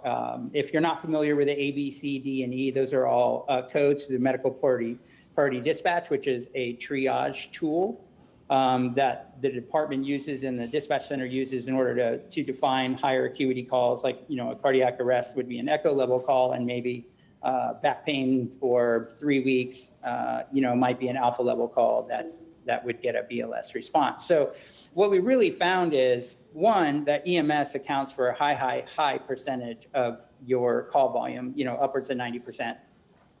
And then the other aspect is, by this system design, about 43% of the time, you're sending multiple Tampa Fire Rescue units to an EMS incident. Our calculations following the schema really should land somewhere around 28%. So what that tells us is that there's embedded some system failures from the design that causes you to send the closest fire engine or ladder truck to a lot of the EMS calls that you maybe didn't need to. One of those, in addition to that, one of those assessments that we found as well is that by design, you shouldn't really be going to the alpha level calls at all. You've chosen or elected to have a public-private partnership with BLS providers in order to provide that. What we saw was over 9,000 times in the 2019 data set that we had, where the engines and ladder trucks responded to alpha level calls because the BLS provider either was non-performing or delayed to a point that you dispatched your internal unit. So again, there's the workload is so high. This really tells the story and paints a picture that it's breaching your system design. And there's probably, just a broad sense, I would suggest probably up to 17,000 calls that didn't need to be included, that largely fell back towards the engines in the ladder trucks. Next slide, please. Another contributing aspect, this is simultaneity or call concurrency. So what this measures is, how often did a call come into a station's area, and then a second or greater call occur while that they were still on that first call. And, rightfully so. I know the conversation, a lot of this conversation was around Station 13, at least originally, but nearly 70% of the time when Station 13 went on a call, they had a second or greater call occur at the same time. So what we see in our analyses, and maybe this has improved or maybe it's gotten worse since 2019, but 13 of the 23 stations were at or above 30% on that call concurrency threshold. So anytime we see it above 30%, then you need at least, at a very minimum, at least 2 resources and sometimes 3 resources in each station in order to account for that high workload. So if you put those two aspects together, that's really one of the takeaways that we wanted to plant is, and we fully understand that one, policy is set at the local level, but it's a policy choice about how much, what the right balance is from a policy perspective of how much risk you're willing to assume as a community and how much protection you either desire or can purchase, right? So understanding that balance, what we see is we believe that you'd have a greater return on investment by investing in more resources rather than more stations at this stage. Not to say that more stations might not be on the horizon to match either public or community expectations for service or new development, but right now the overwhelming need is workload. And adding more stations won't necessarily address that workload in the same meaningful manner. So for example, if you start adding more stations and you get farther and farther away from those core 10 stations where 90% of the calls are, you may build a station, but those units may be drawn in order to handle the high call volume. So from our perspective is right now, the best investment is to fix the concentration of units, the number of units at each station so that you can control for workload and improve your performance a little bit. And then downstream, you can revisit about your geographic locations and coverages from there. Next slide, please. So one of the remedies here that, or other causes, I should say, so I'll try to be brief here. I only have a few more slides. But what we looked at is your resource commitment for your hourly demand for services. So if you look at all these, starting on the far left, all those peaks and valleys, that's Sunday, Monday, Tuesday, Wednesday, all the way through Saturday. All of that light shaded blue area is what the geographic requirement is for you to meet in 8-minute travel time. So the red line is what your staffing is. So currently, if you look at the top graph, what it's showing is that you're really under-resourced, as we're talking specifically about your rescue units on the EMS side. You're under-resourced, so during the peak of the day, your staffing is at or below your demand. And that's what drives up some of your response time experience and the over-reliance on large fire apparatus such as engines and trucks to go to calls that the rescue trucks might have been able to handle on their own had they had a more timely response along the way. So being upside down on your resource or under-committed, if you will, causes some of those idiosyncrasies to occur. And then if we talk about your BLS component, for whatever degree that public-private partnership is challenging to the city, this one on the bottom one just exacerbates that gap because the more that you have to take on those alpha level calls, and I believe in the entirety of your system, there was about 25,000 alpha level calls, you're going to be exceedingly under-resourced as you have to tackle some of the elements that weren't in your system design. Next one, please. So, yep, thank you. So here's a way to optimize your deployment. So again, from the theme of putting your investment towards EMS, which is really the root cause of the workload and the call volume, what we suggest is you would continue with your 17 24-hour resources, control from the workload at a 25% UHU, and then you'd have to add 7 of the 12-hour peak load resources. And the idea there is, once you're not on the 24-hour shift, those peak load resources could work upwards of 50% on the UHU. So by design, because they don't have the rest of the work portfolio that's 24-hour resources have, for example, management-directed activities, training, fire prevention, health and wellness, eating, sleeping, all the things that occur on the 24-hour shift, a 12-hour shift can come in, take on a high workload by design to relieve the workload off of the 24-hour resources, and then they go home and they don't have the fatigue-related aspects that the 24-hour resources do. So what this shows is if you look at the graphics compared to others, now you have a little more capacity, a little more margin, not only to account and balance for workload, but to make sure that the resource allocation is sufficient to handle some surge capacity as well as the daily cost. And then while doing that, you have the opportunity, if you right-size your EMS component, then you have the opportunity to drastically reduce the engine and ladder truck workload back down to levels that are more in line with expectations. So next slide, please. And then this one, we just wanted to show that if for any reason there was a different perspective on how to manage your public-private partnerships and BLS calls, if there was a catastrophic failure or something occurred where the city would have to take the totality of the EMS calls that are occurring in your community, then you would still continue with your 17 24-hour resources, but you would also need 17 or 10 more than the previous plan of 12-hour resources in order to handle the totality of all the moving aspects of that. And then generally, your general scheme for how you're putting together your deployment plan on which high acuity calls the engines and ladder trucks should go to assist the rescues and things like that, would all kind of level out and significantly reduce the workload back to normal levels. Next slide. And the last piece is really, we just looked at, you're an ISO 2 now, which is fantastic. It's always a policy choice about how much you want to engage ISO on that level of improvement. But if you wanted to move towards a 1, and I know the chief has some other elements to look at in that overall rating, but as you can see, the ladder truck coverage, which is what this map is fairly sparse for your community. So there is an opportunity, once you right size and invest and allocate resources more towards the EMS side, you're going to have greater capacity and fluidity in your organization in order to maybe think differently about your ladder truck deployment if you wanted to pick up some more points in that specific area on ISO. So with that, I'll turn it back over, and I will wait till later if there's any questions after the chief's presentation. Thank you very much. I think this is the most in-depth data that I've seen because it shows us the pros and cons and what we need. But before you begin, to simplify the process, what I would like, and I'm not speaking for the rest of council, is a list of what we need. These are the discrepancies. This is how we better manage, call response time or where stations are, whatever.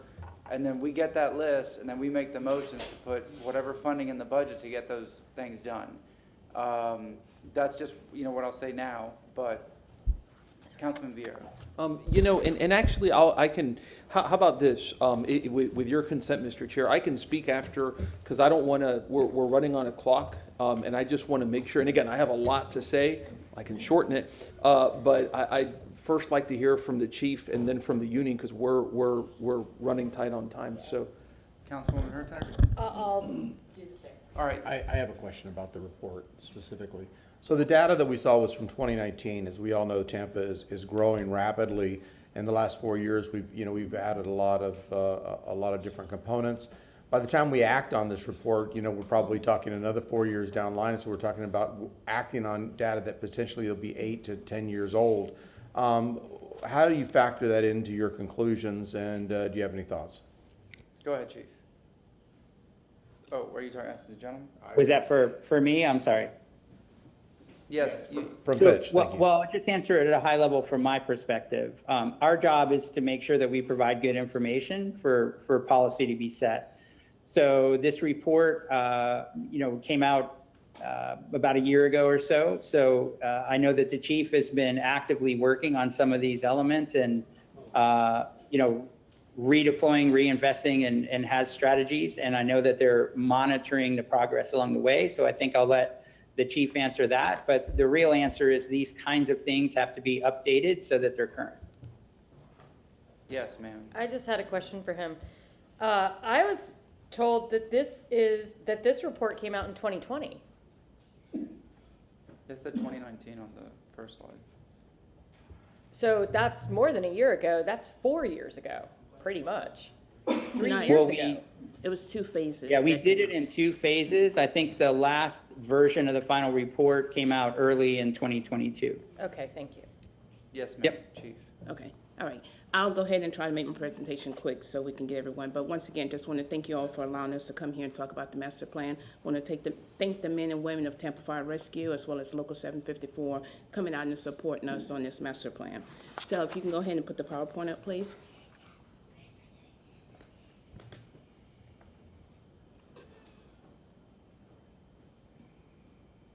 If we can bring up the PowerPoint for fire rescue.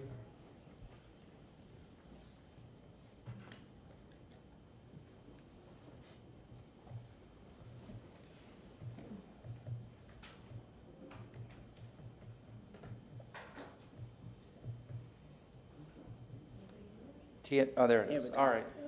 Go ahead. Okay, I'm gonna try to run through it real quick, but once again, this was a motion that was made, but you go ahead to the next slide. So pretty much the motion that was made were the steps that have been taken for the public safety master plan. We talk about the the feasibility study, which was conducted by Fitch and Associates. As we continue, it also discussed information about as far as adding new stations as well as additional resources.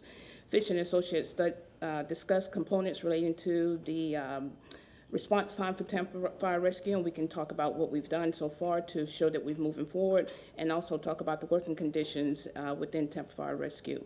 In this presentation, I'm also going to discuss how we have decreased the mandatory work hours to help decrease the unit hour utilization, as well as the ratio of firefighters to citizen, as well as the equipment that when this administration was placed into position, what we was up against.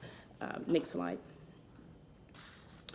So once again, the mission and vision of Tampa Fire Rescue, we are our all-hazard fire department, and that means basically we provide EMS service, heavy rescue, marine, hazmat, ARF, TMRT, USAR, CCT, and we're going to continue to follow the vision and mission of being that progressive fire service for the community and help protect Tampa Bay. Next slide. So I put this slide in here because, of course, I can't speak as far as past when I got in position, interim in November of 2020, and began working on this project. And the reason Fitch was chosen because being a rescue chief, I had worked with that company on a prior assignment with BLS with Hillsborough County.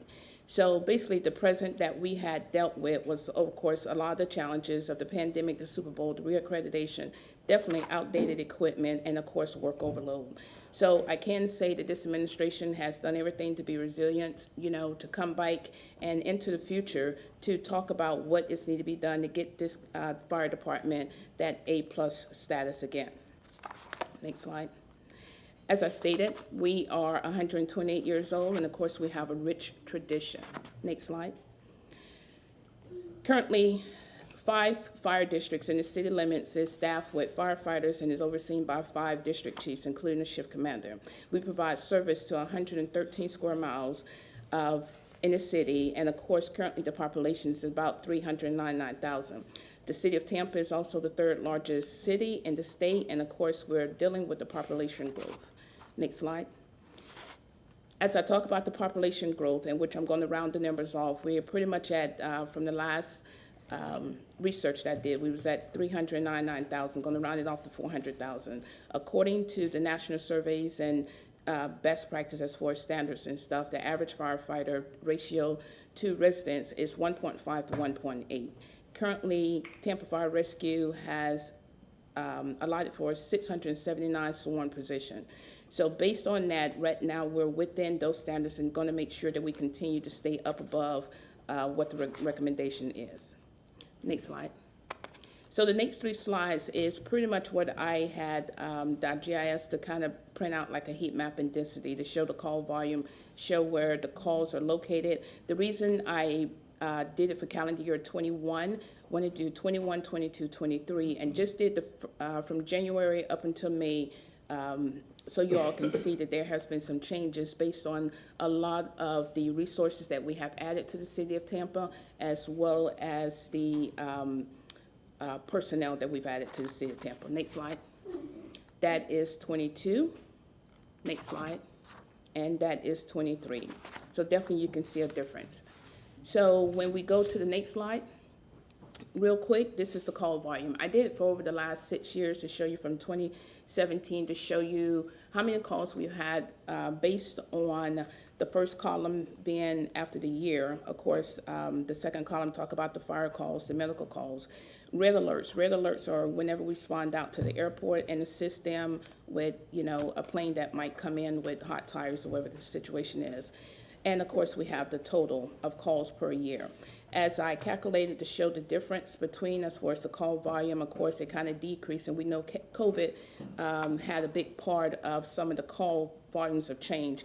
But if you notice that we did have a decrease in 2020, and then, of course, in 2021, it picked up 11%. But if we take all of the calls over the 6 years, we ran over 500,000 calls, with 88% of it being medical and 11% is being fire, alarms, as well as others. So basically, the city is very busy. Next slide. The reason I put this slide in here because when I was approached as the interim fire chief in November of 21 to City Council, basically I was given the request to help North Tampa. Station 13. Engine 13 covers a large area in North Tampa area.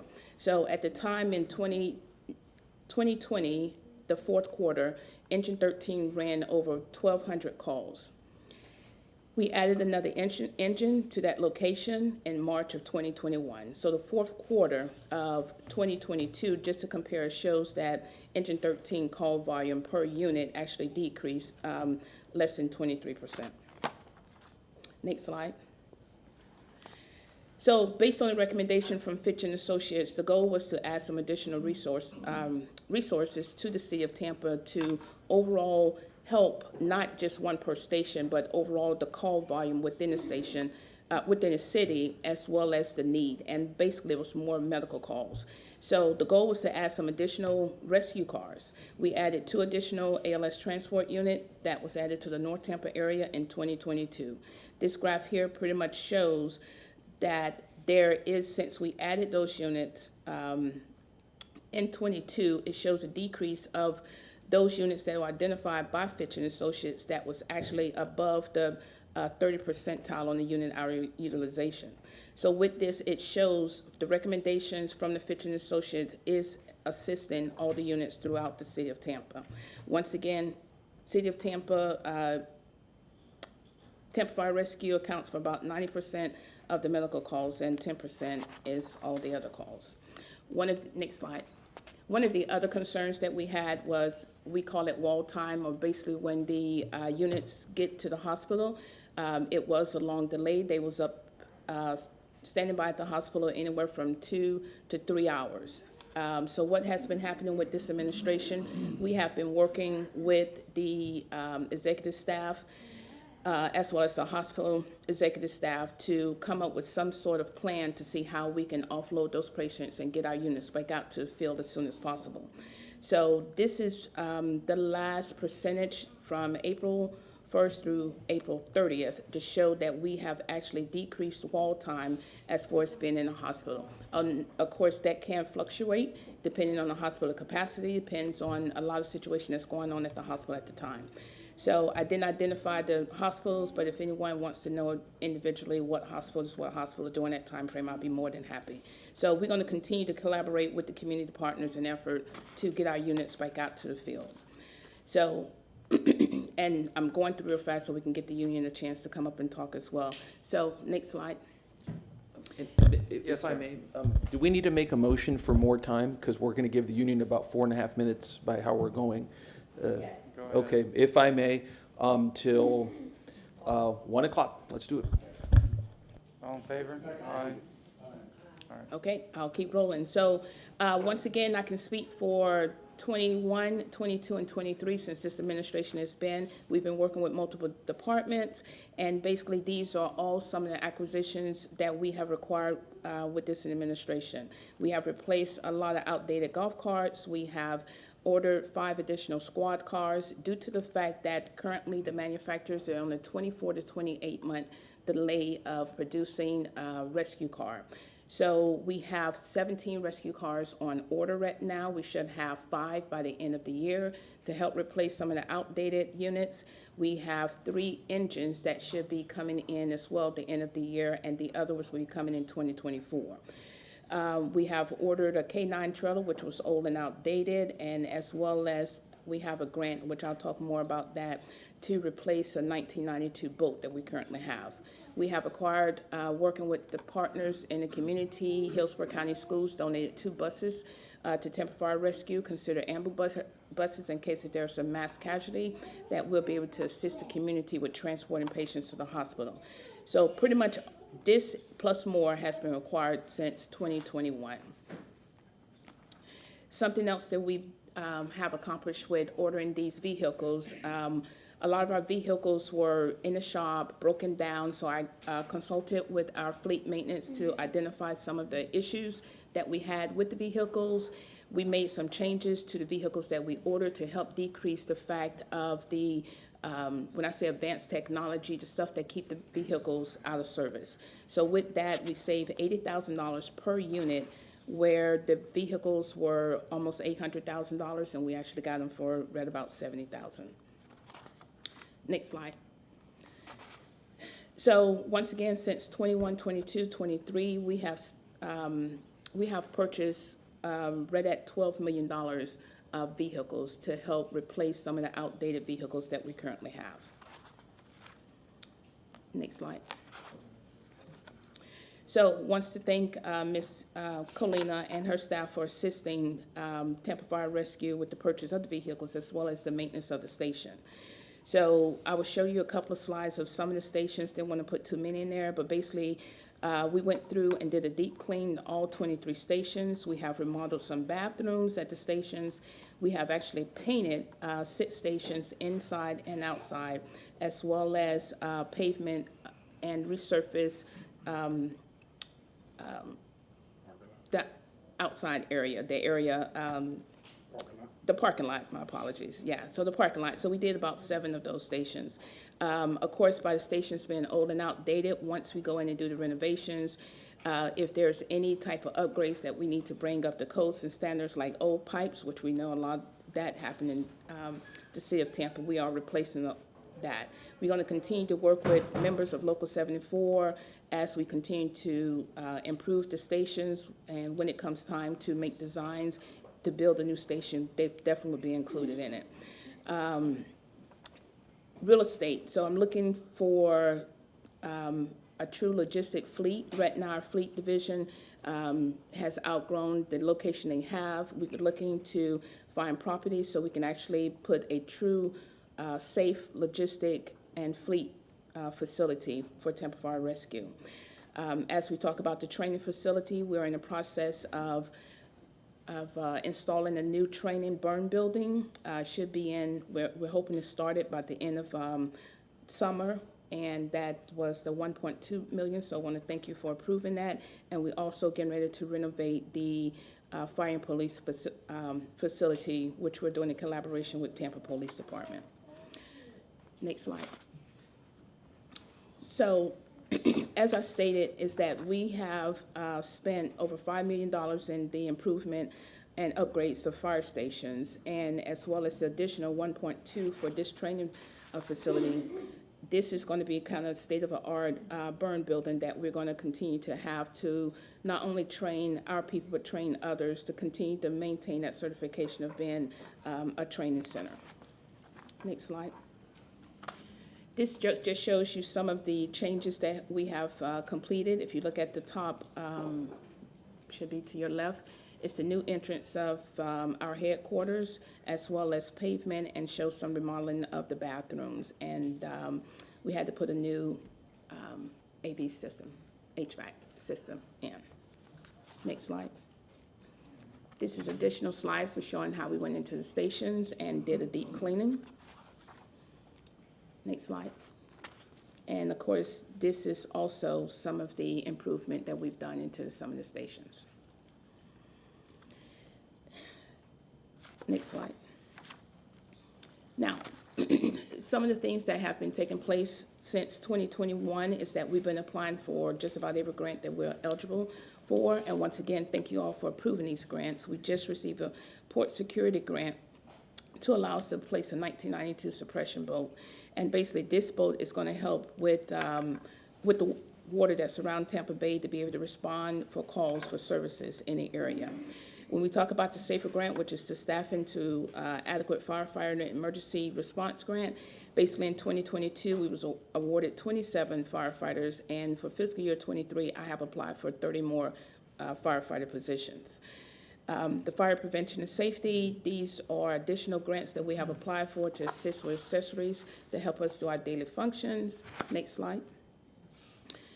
The FG grant, which is the Assistant Firefighter Grant, as you can tell, we, once again, additional accessories, but those defibrillators, monitors, extrication gear, the radios, the power load system, all of this is to help improve, given the level of services for our truck companies, to help in the community, as well as the power load system to help decrease injuries when individuals have to lift patients.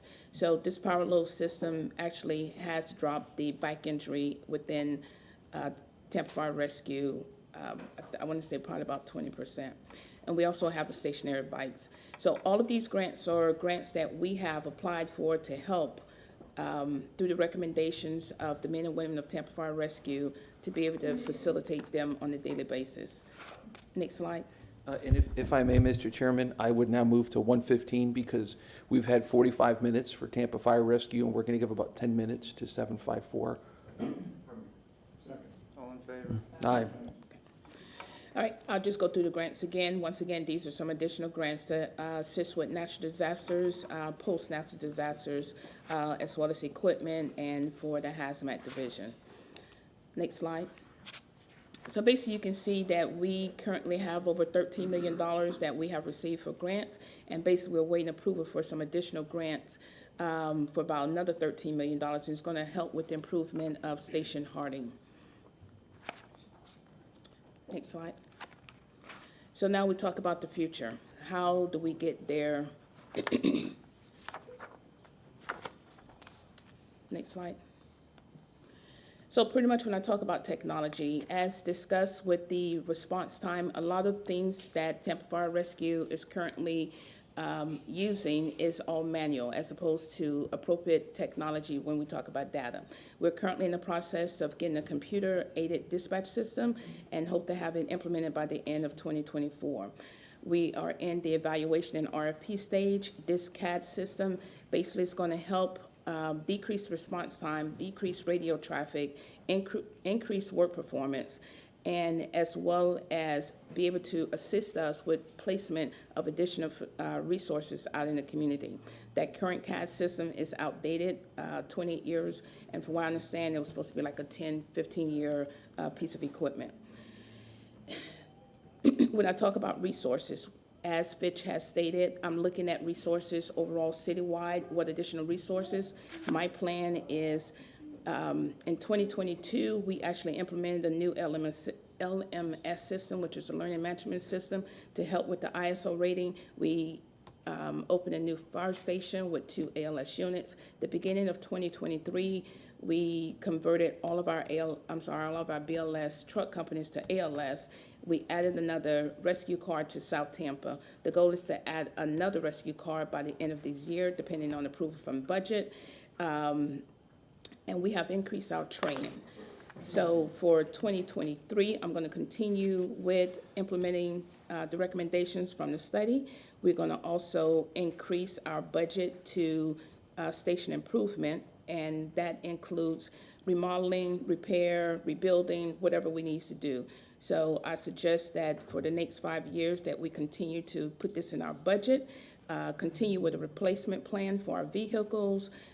Basically, because the time frame is going to take to build vehicles, we need to actually order a minimum 2 to 3 engines every year, along with rescue cars. That is in my plan to move forward. That is in my budget to be approved. We're going to continue to work with members of Local 754, Logistic and Assets Management as far as the upkeep of the station, and all the departments to who has been assisting us and being proactive with the need of Tampa Fire Rescue. Now, when we talk about the health and wellness, we're going to continue with the yearly physicals that we have. We're going to implement health programs, which currently we have a peer fitness program to assist with the physical needs of our employees.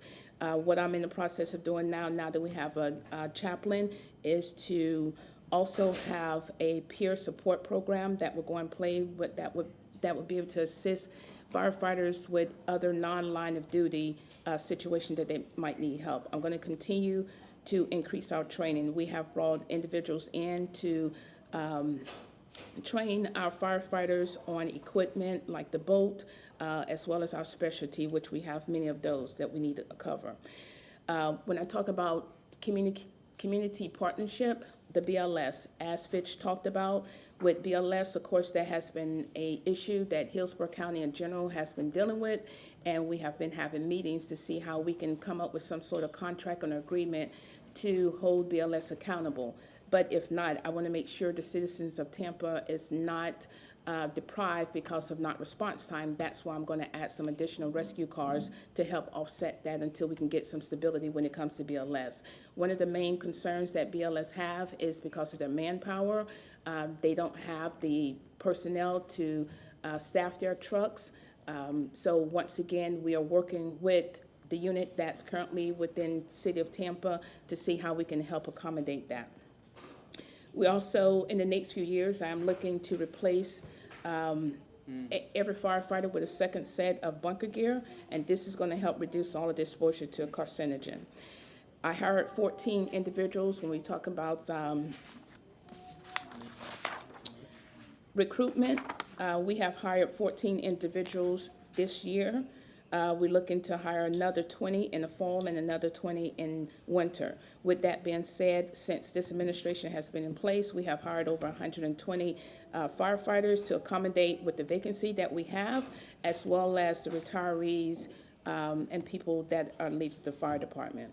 So with that being said, my goal is to continue to hire yearly basis, whether we apply for the SAFER grant or budget for those additional firefighters to continue with the growth of the city and put individuals where they need to go. We're going to continue. How do we recruit? We go out and visit local schools, colleges, and basically continue to work with members of Local 754 for recruitment in the cadet program.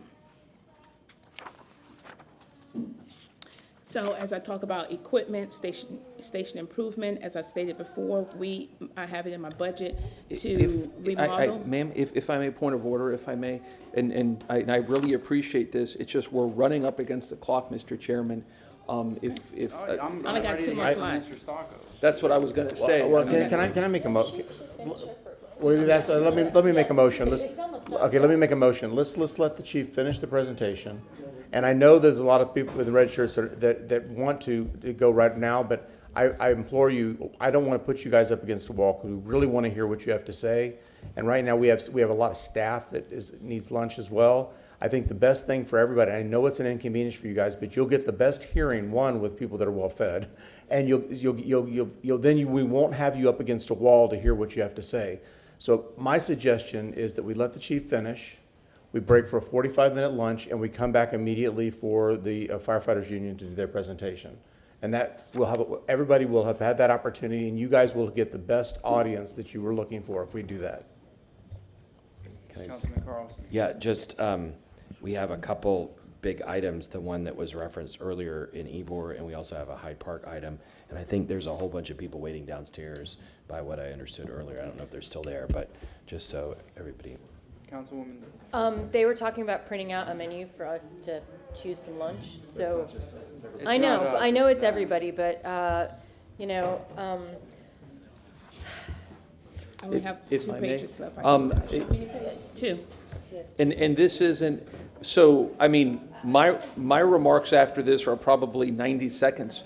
And if we hear 754, and if the chief, and you've done a great presentation, and we really appreciate all the effort in that, it's done within 2 minutes, we can get out of here by 1:15, and then I literally have 90 seconds. I'm gonna make a motion. I'm with Pierre on this. I think we can do it.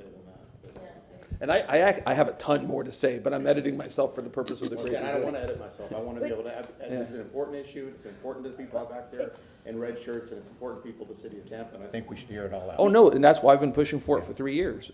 Trust me, I know that. we are wasting time now, but it's important that we have this conversation and we give it the absolute amount of time it needs. These firefighters have waited 3 years. I have a lot to say, we all have a lot to say, and I'm committed to staying, and I know that we have staff that need to eat too, but I'm committed to hearing out and taking as long as it needs. I am too, 110%. What I'm saying is just to move forward so that we can get it all done efficiently, that's all. I don't think that's controversial. Yes. I'd like to make a motion after the chief finishes the presentation. We take a 45-minute lunch. We come back and we hear from the firefighters union. Yeah, let's just go. I'll make it quick, but like as I stated, pretty much station improvement we're going to do. Mr. Chairman, there was a motion made. What? I'm sorry? After she speaks. Wait, no, I'm sorry. So, no, are you withdrawing your motion? We're fine. Okay, thank you. Yes, ma'am. All right, just my last slide. I'll just jump to the last slide. Hear the entire presentation. Yeah. Yeah, she's doing, go. The last slide. So pretty much, you can go to the next one. As I always state, progress is impossible without change. And of course, change is a word that a lot of people don't want to hear. Technology, everything is changing. So I'm trying to get Tampa Fire Rescue into the 21st century. That comes with technology, that comes with equipment, that comes with, resources and stuff. And that's what this administration is doing. So I just want to thank you all for listening. I want to thank the men and women of Tampa Fire Rescue for all they do for the community here. I want to thank them for coming out and supporting me and this administration on this master plan. And like I said, we're here for any questions if you may have. Thank you very much. Yes. Go ahead. Alan had a I still suggest, I think that everybody's gonna have the best results if we take a break now for 45 minutes, let our staff eat, let the folks up here have a little break, and hear from you guys, come back in 45 minutes and hear from Tampa Fire. I'll second that, but I think we need to give the people from Ybor and Hyde Park a window as to what time we think they'll start so they can plan. I would say about 2 o'clock, 2:15. I have a motion that might help. Well, an amendment. I have an amendment to that motion. There wasn't a second. Okay, can I please just quickly do an amendment? Staff is willing to order us lunch, so I'm passing around a menu so that once we do that and they order, we can hear from Tampa Fire Rescue. By the time the order's in, we'll be able to eat quickly and get back. No. I don't accept that amendment.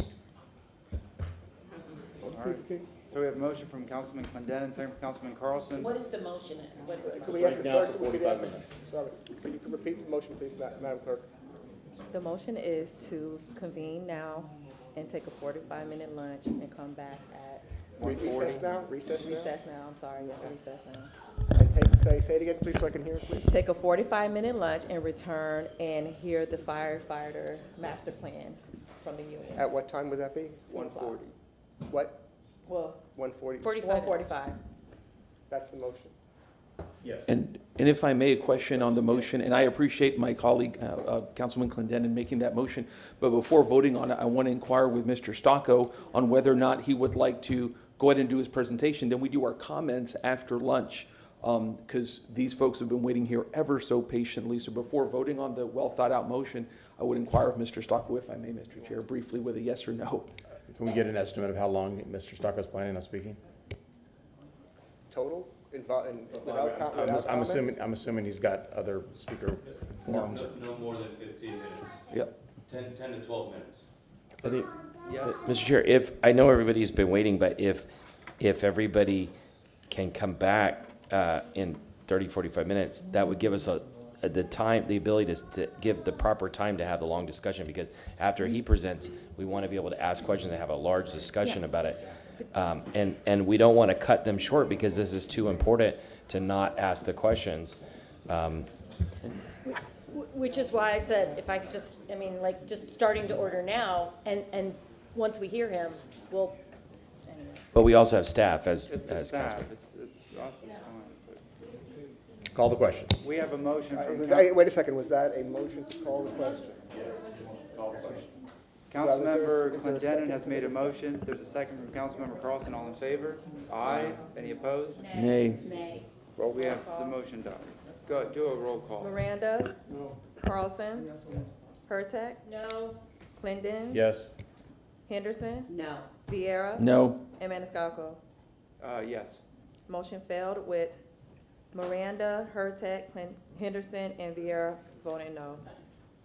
If I may, and again, because we're wasting time, we just allow the chief to finish, allow Mr. Stocco to go. We break for lunch, as Councilman Clendenin wisely suggested, and then we have a robust discussion after lunch. That's fine. And then immediately there, we go to the 1:30 hearings, and which will not be at 1:30, but immediately after. Mr. Chairman, may I just for the sake of you understanding the time, according to your code, the 6 people who filed a request for an oral argument and filed exceptions are each required for 10 minutes. That's 60 minutes there. That does not include city staff, that does not include the legal department, that does not include the applicant originally. So just know in time. That's fine. That's fine. I just want everybody to understand that. But the point is that there are a bunch of people from Hyde. Do you know how many people there are from Hyde Park downstairs? Well, they left to go grab some lunch, so they're in touch with me, so they kind of want to have an update. And I also have folks that were on the consent docket that are calling and asking me when they need to come back. So they're hitting me at I think we just need to give a realistic expectation for the Ybor folks and the Hyde Park folks so that they can know when to come back. After 2 o'clock? Okay, all right. Next up, we have Mr. Stocco. Yes, sir. Thank you, Chief Trent.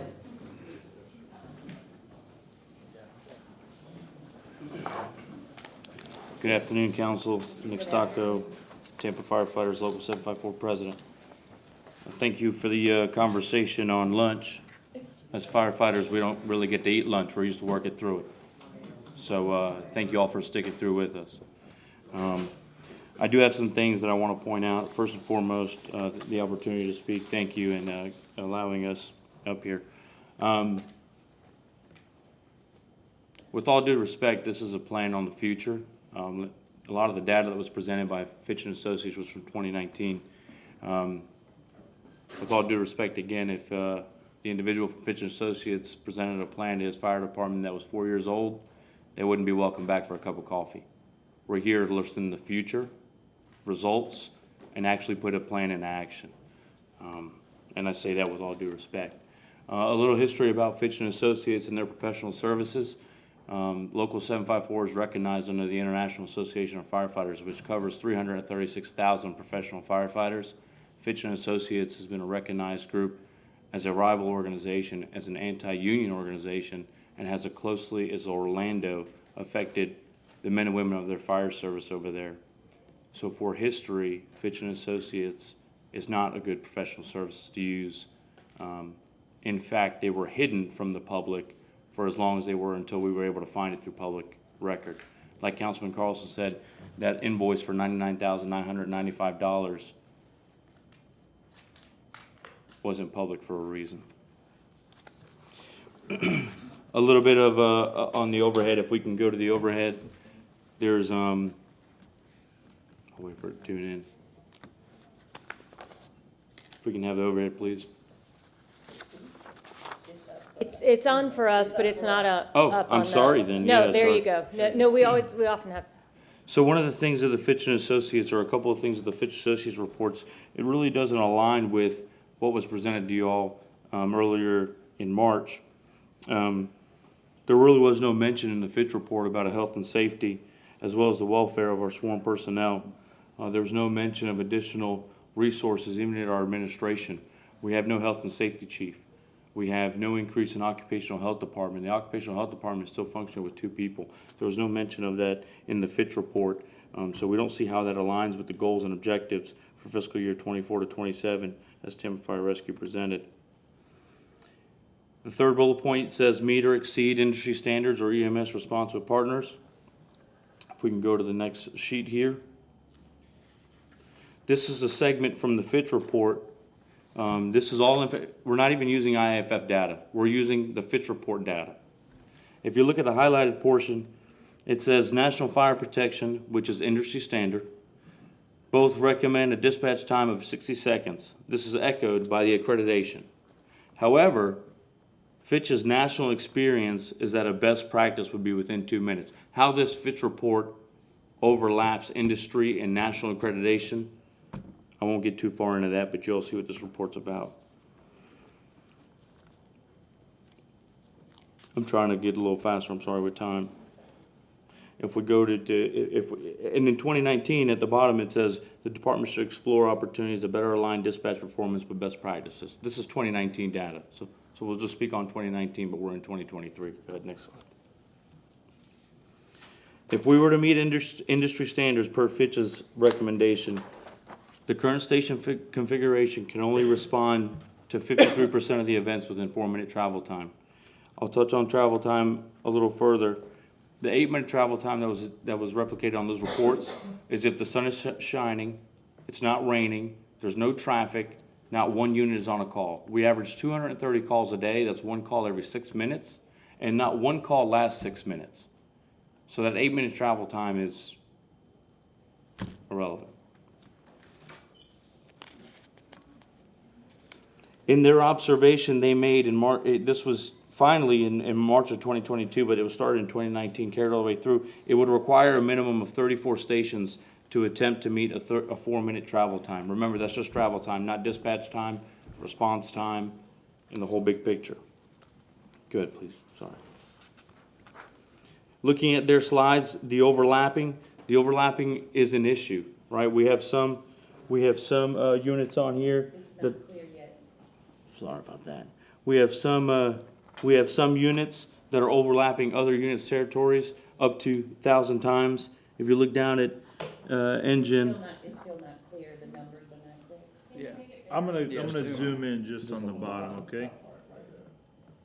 This is from 2019. If you look at the bottom, this is from June 1, 2017 through May 31, 2019. A lot has changed since then, but since we're talking about old data. If you look at Engine 10 has responded 962 times into 18's territory. That's 3 times a day. So constantly we have engines overlapping other engines. The next page is going to be rescues overlapping other rescues. Rescue 14, which is in Palmacia, if you look over at the 1,187, that's 1,187 times that Rescue 14 in Palmacia went down to 15's territory with this Gandy and McDill, Gandy and Himes. Just to give you a little a perspective on the 8-minute travel time, how it's all irrelevant. Next slide, sorry, next one.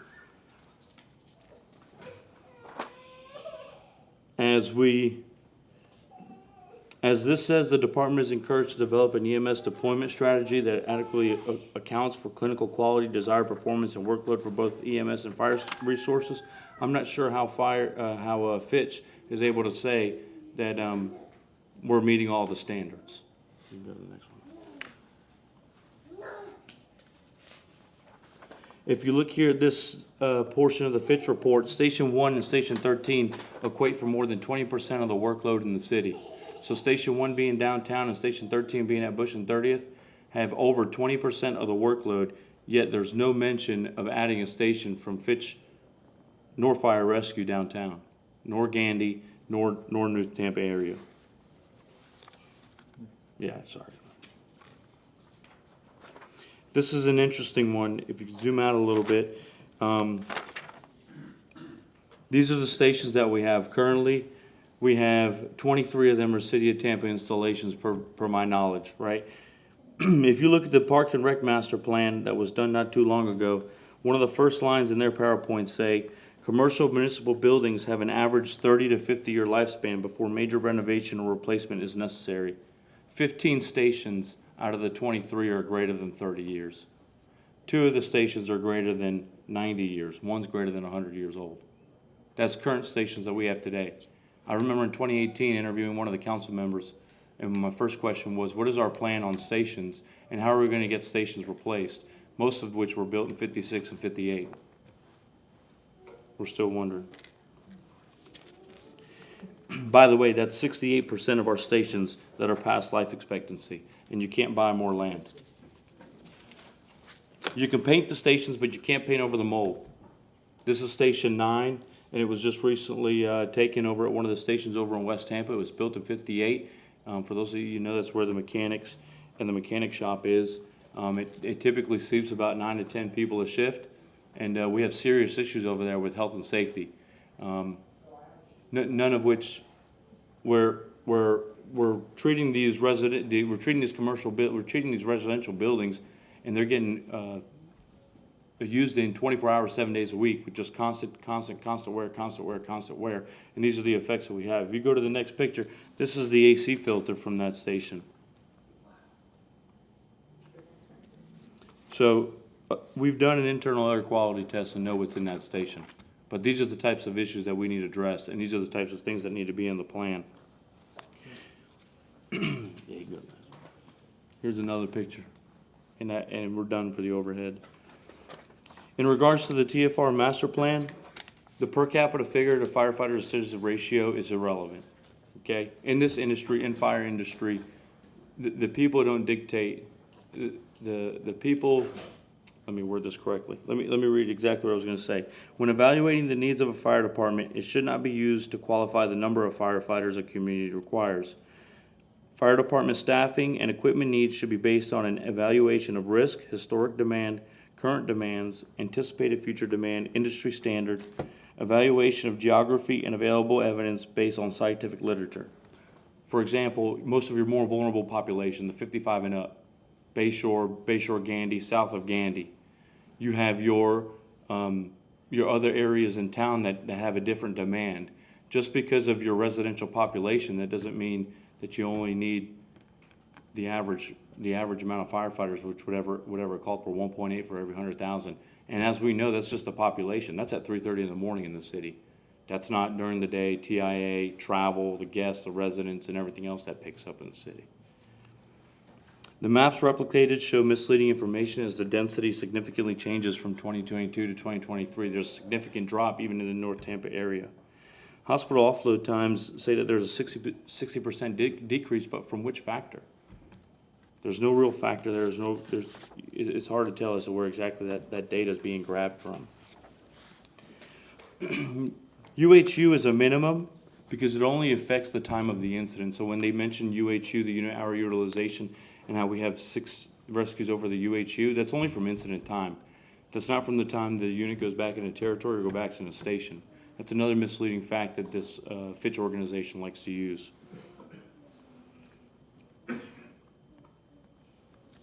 Our stations are full as it is with apparatus and equipment. There's no more room in these stations. So when we talk about adding resource to these stations, that we don't need any stations, our bays are already full, as those of you know that come visit them. I'm sorry, I'm trying to go a little quick here for y'all. Some of the key takeaways to take away from this is, why does the city use taxpayer dollars for a professional service?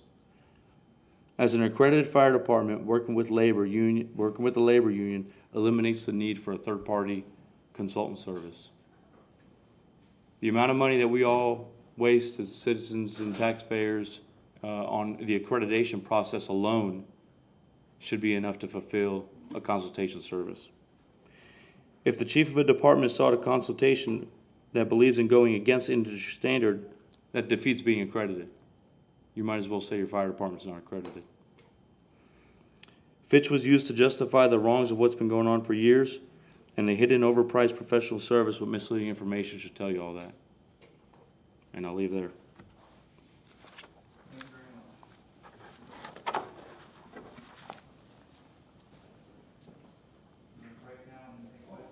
No, I have a lot, but obviously, let's go have lunch and be well, you know.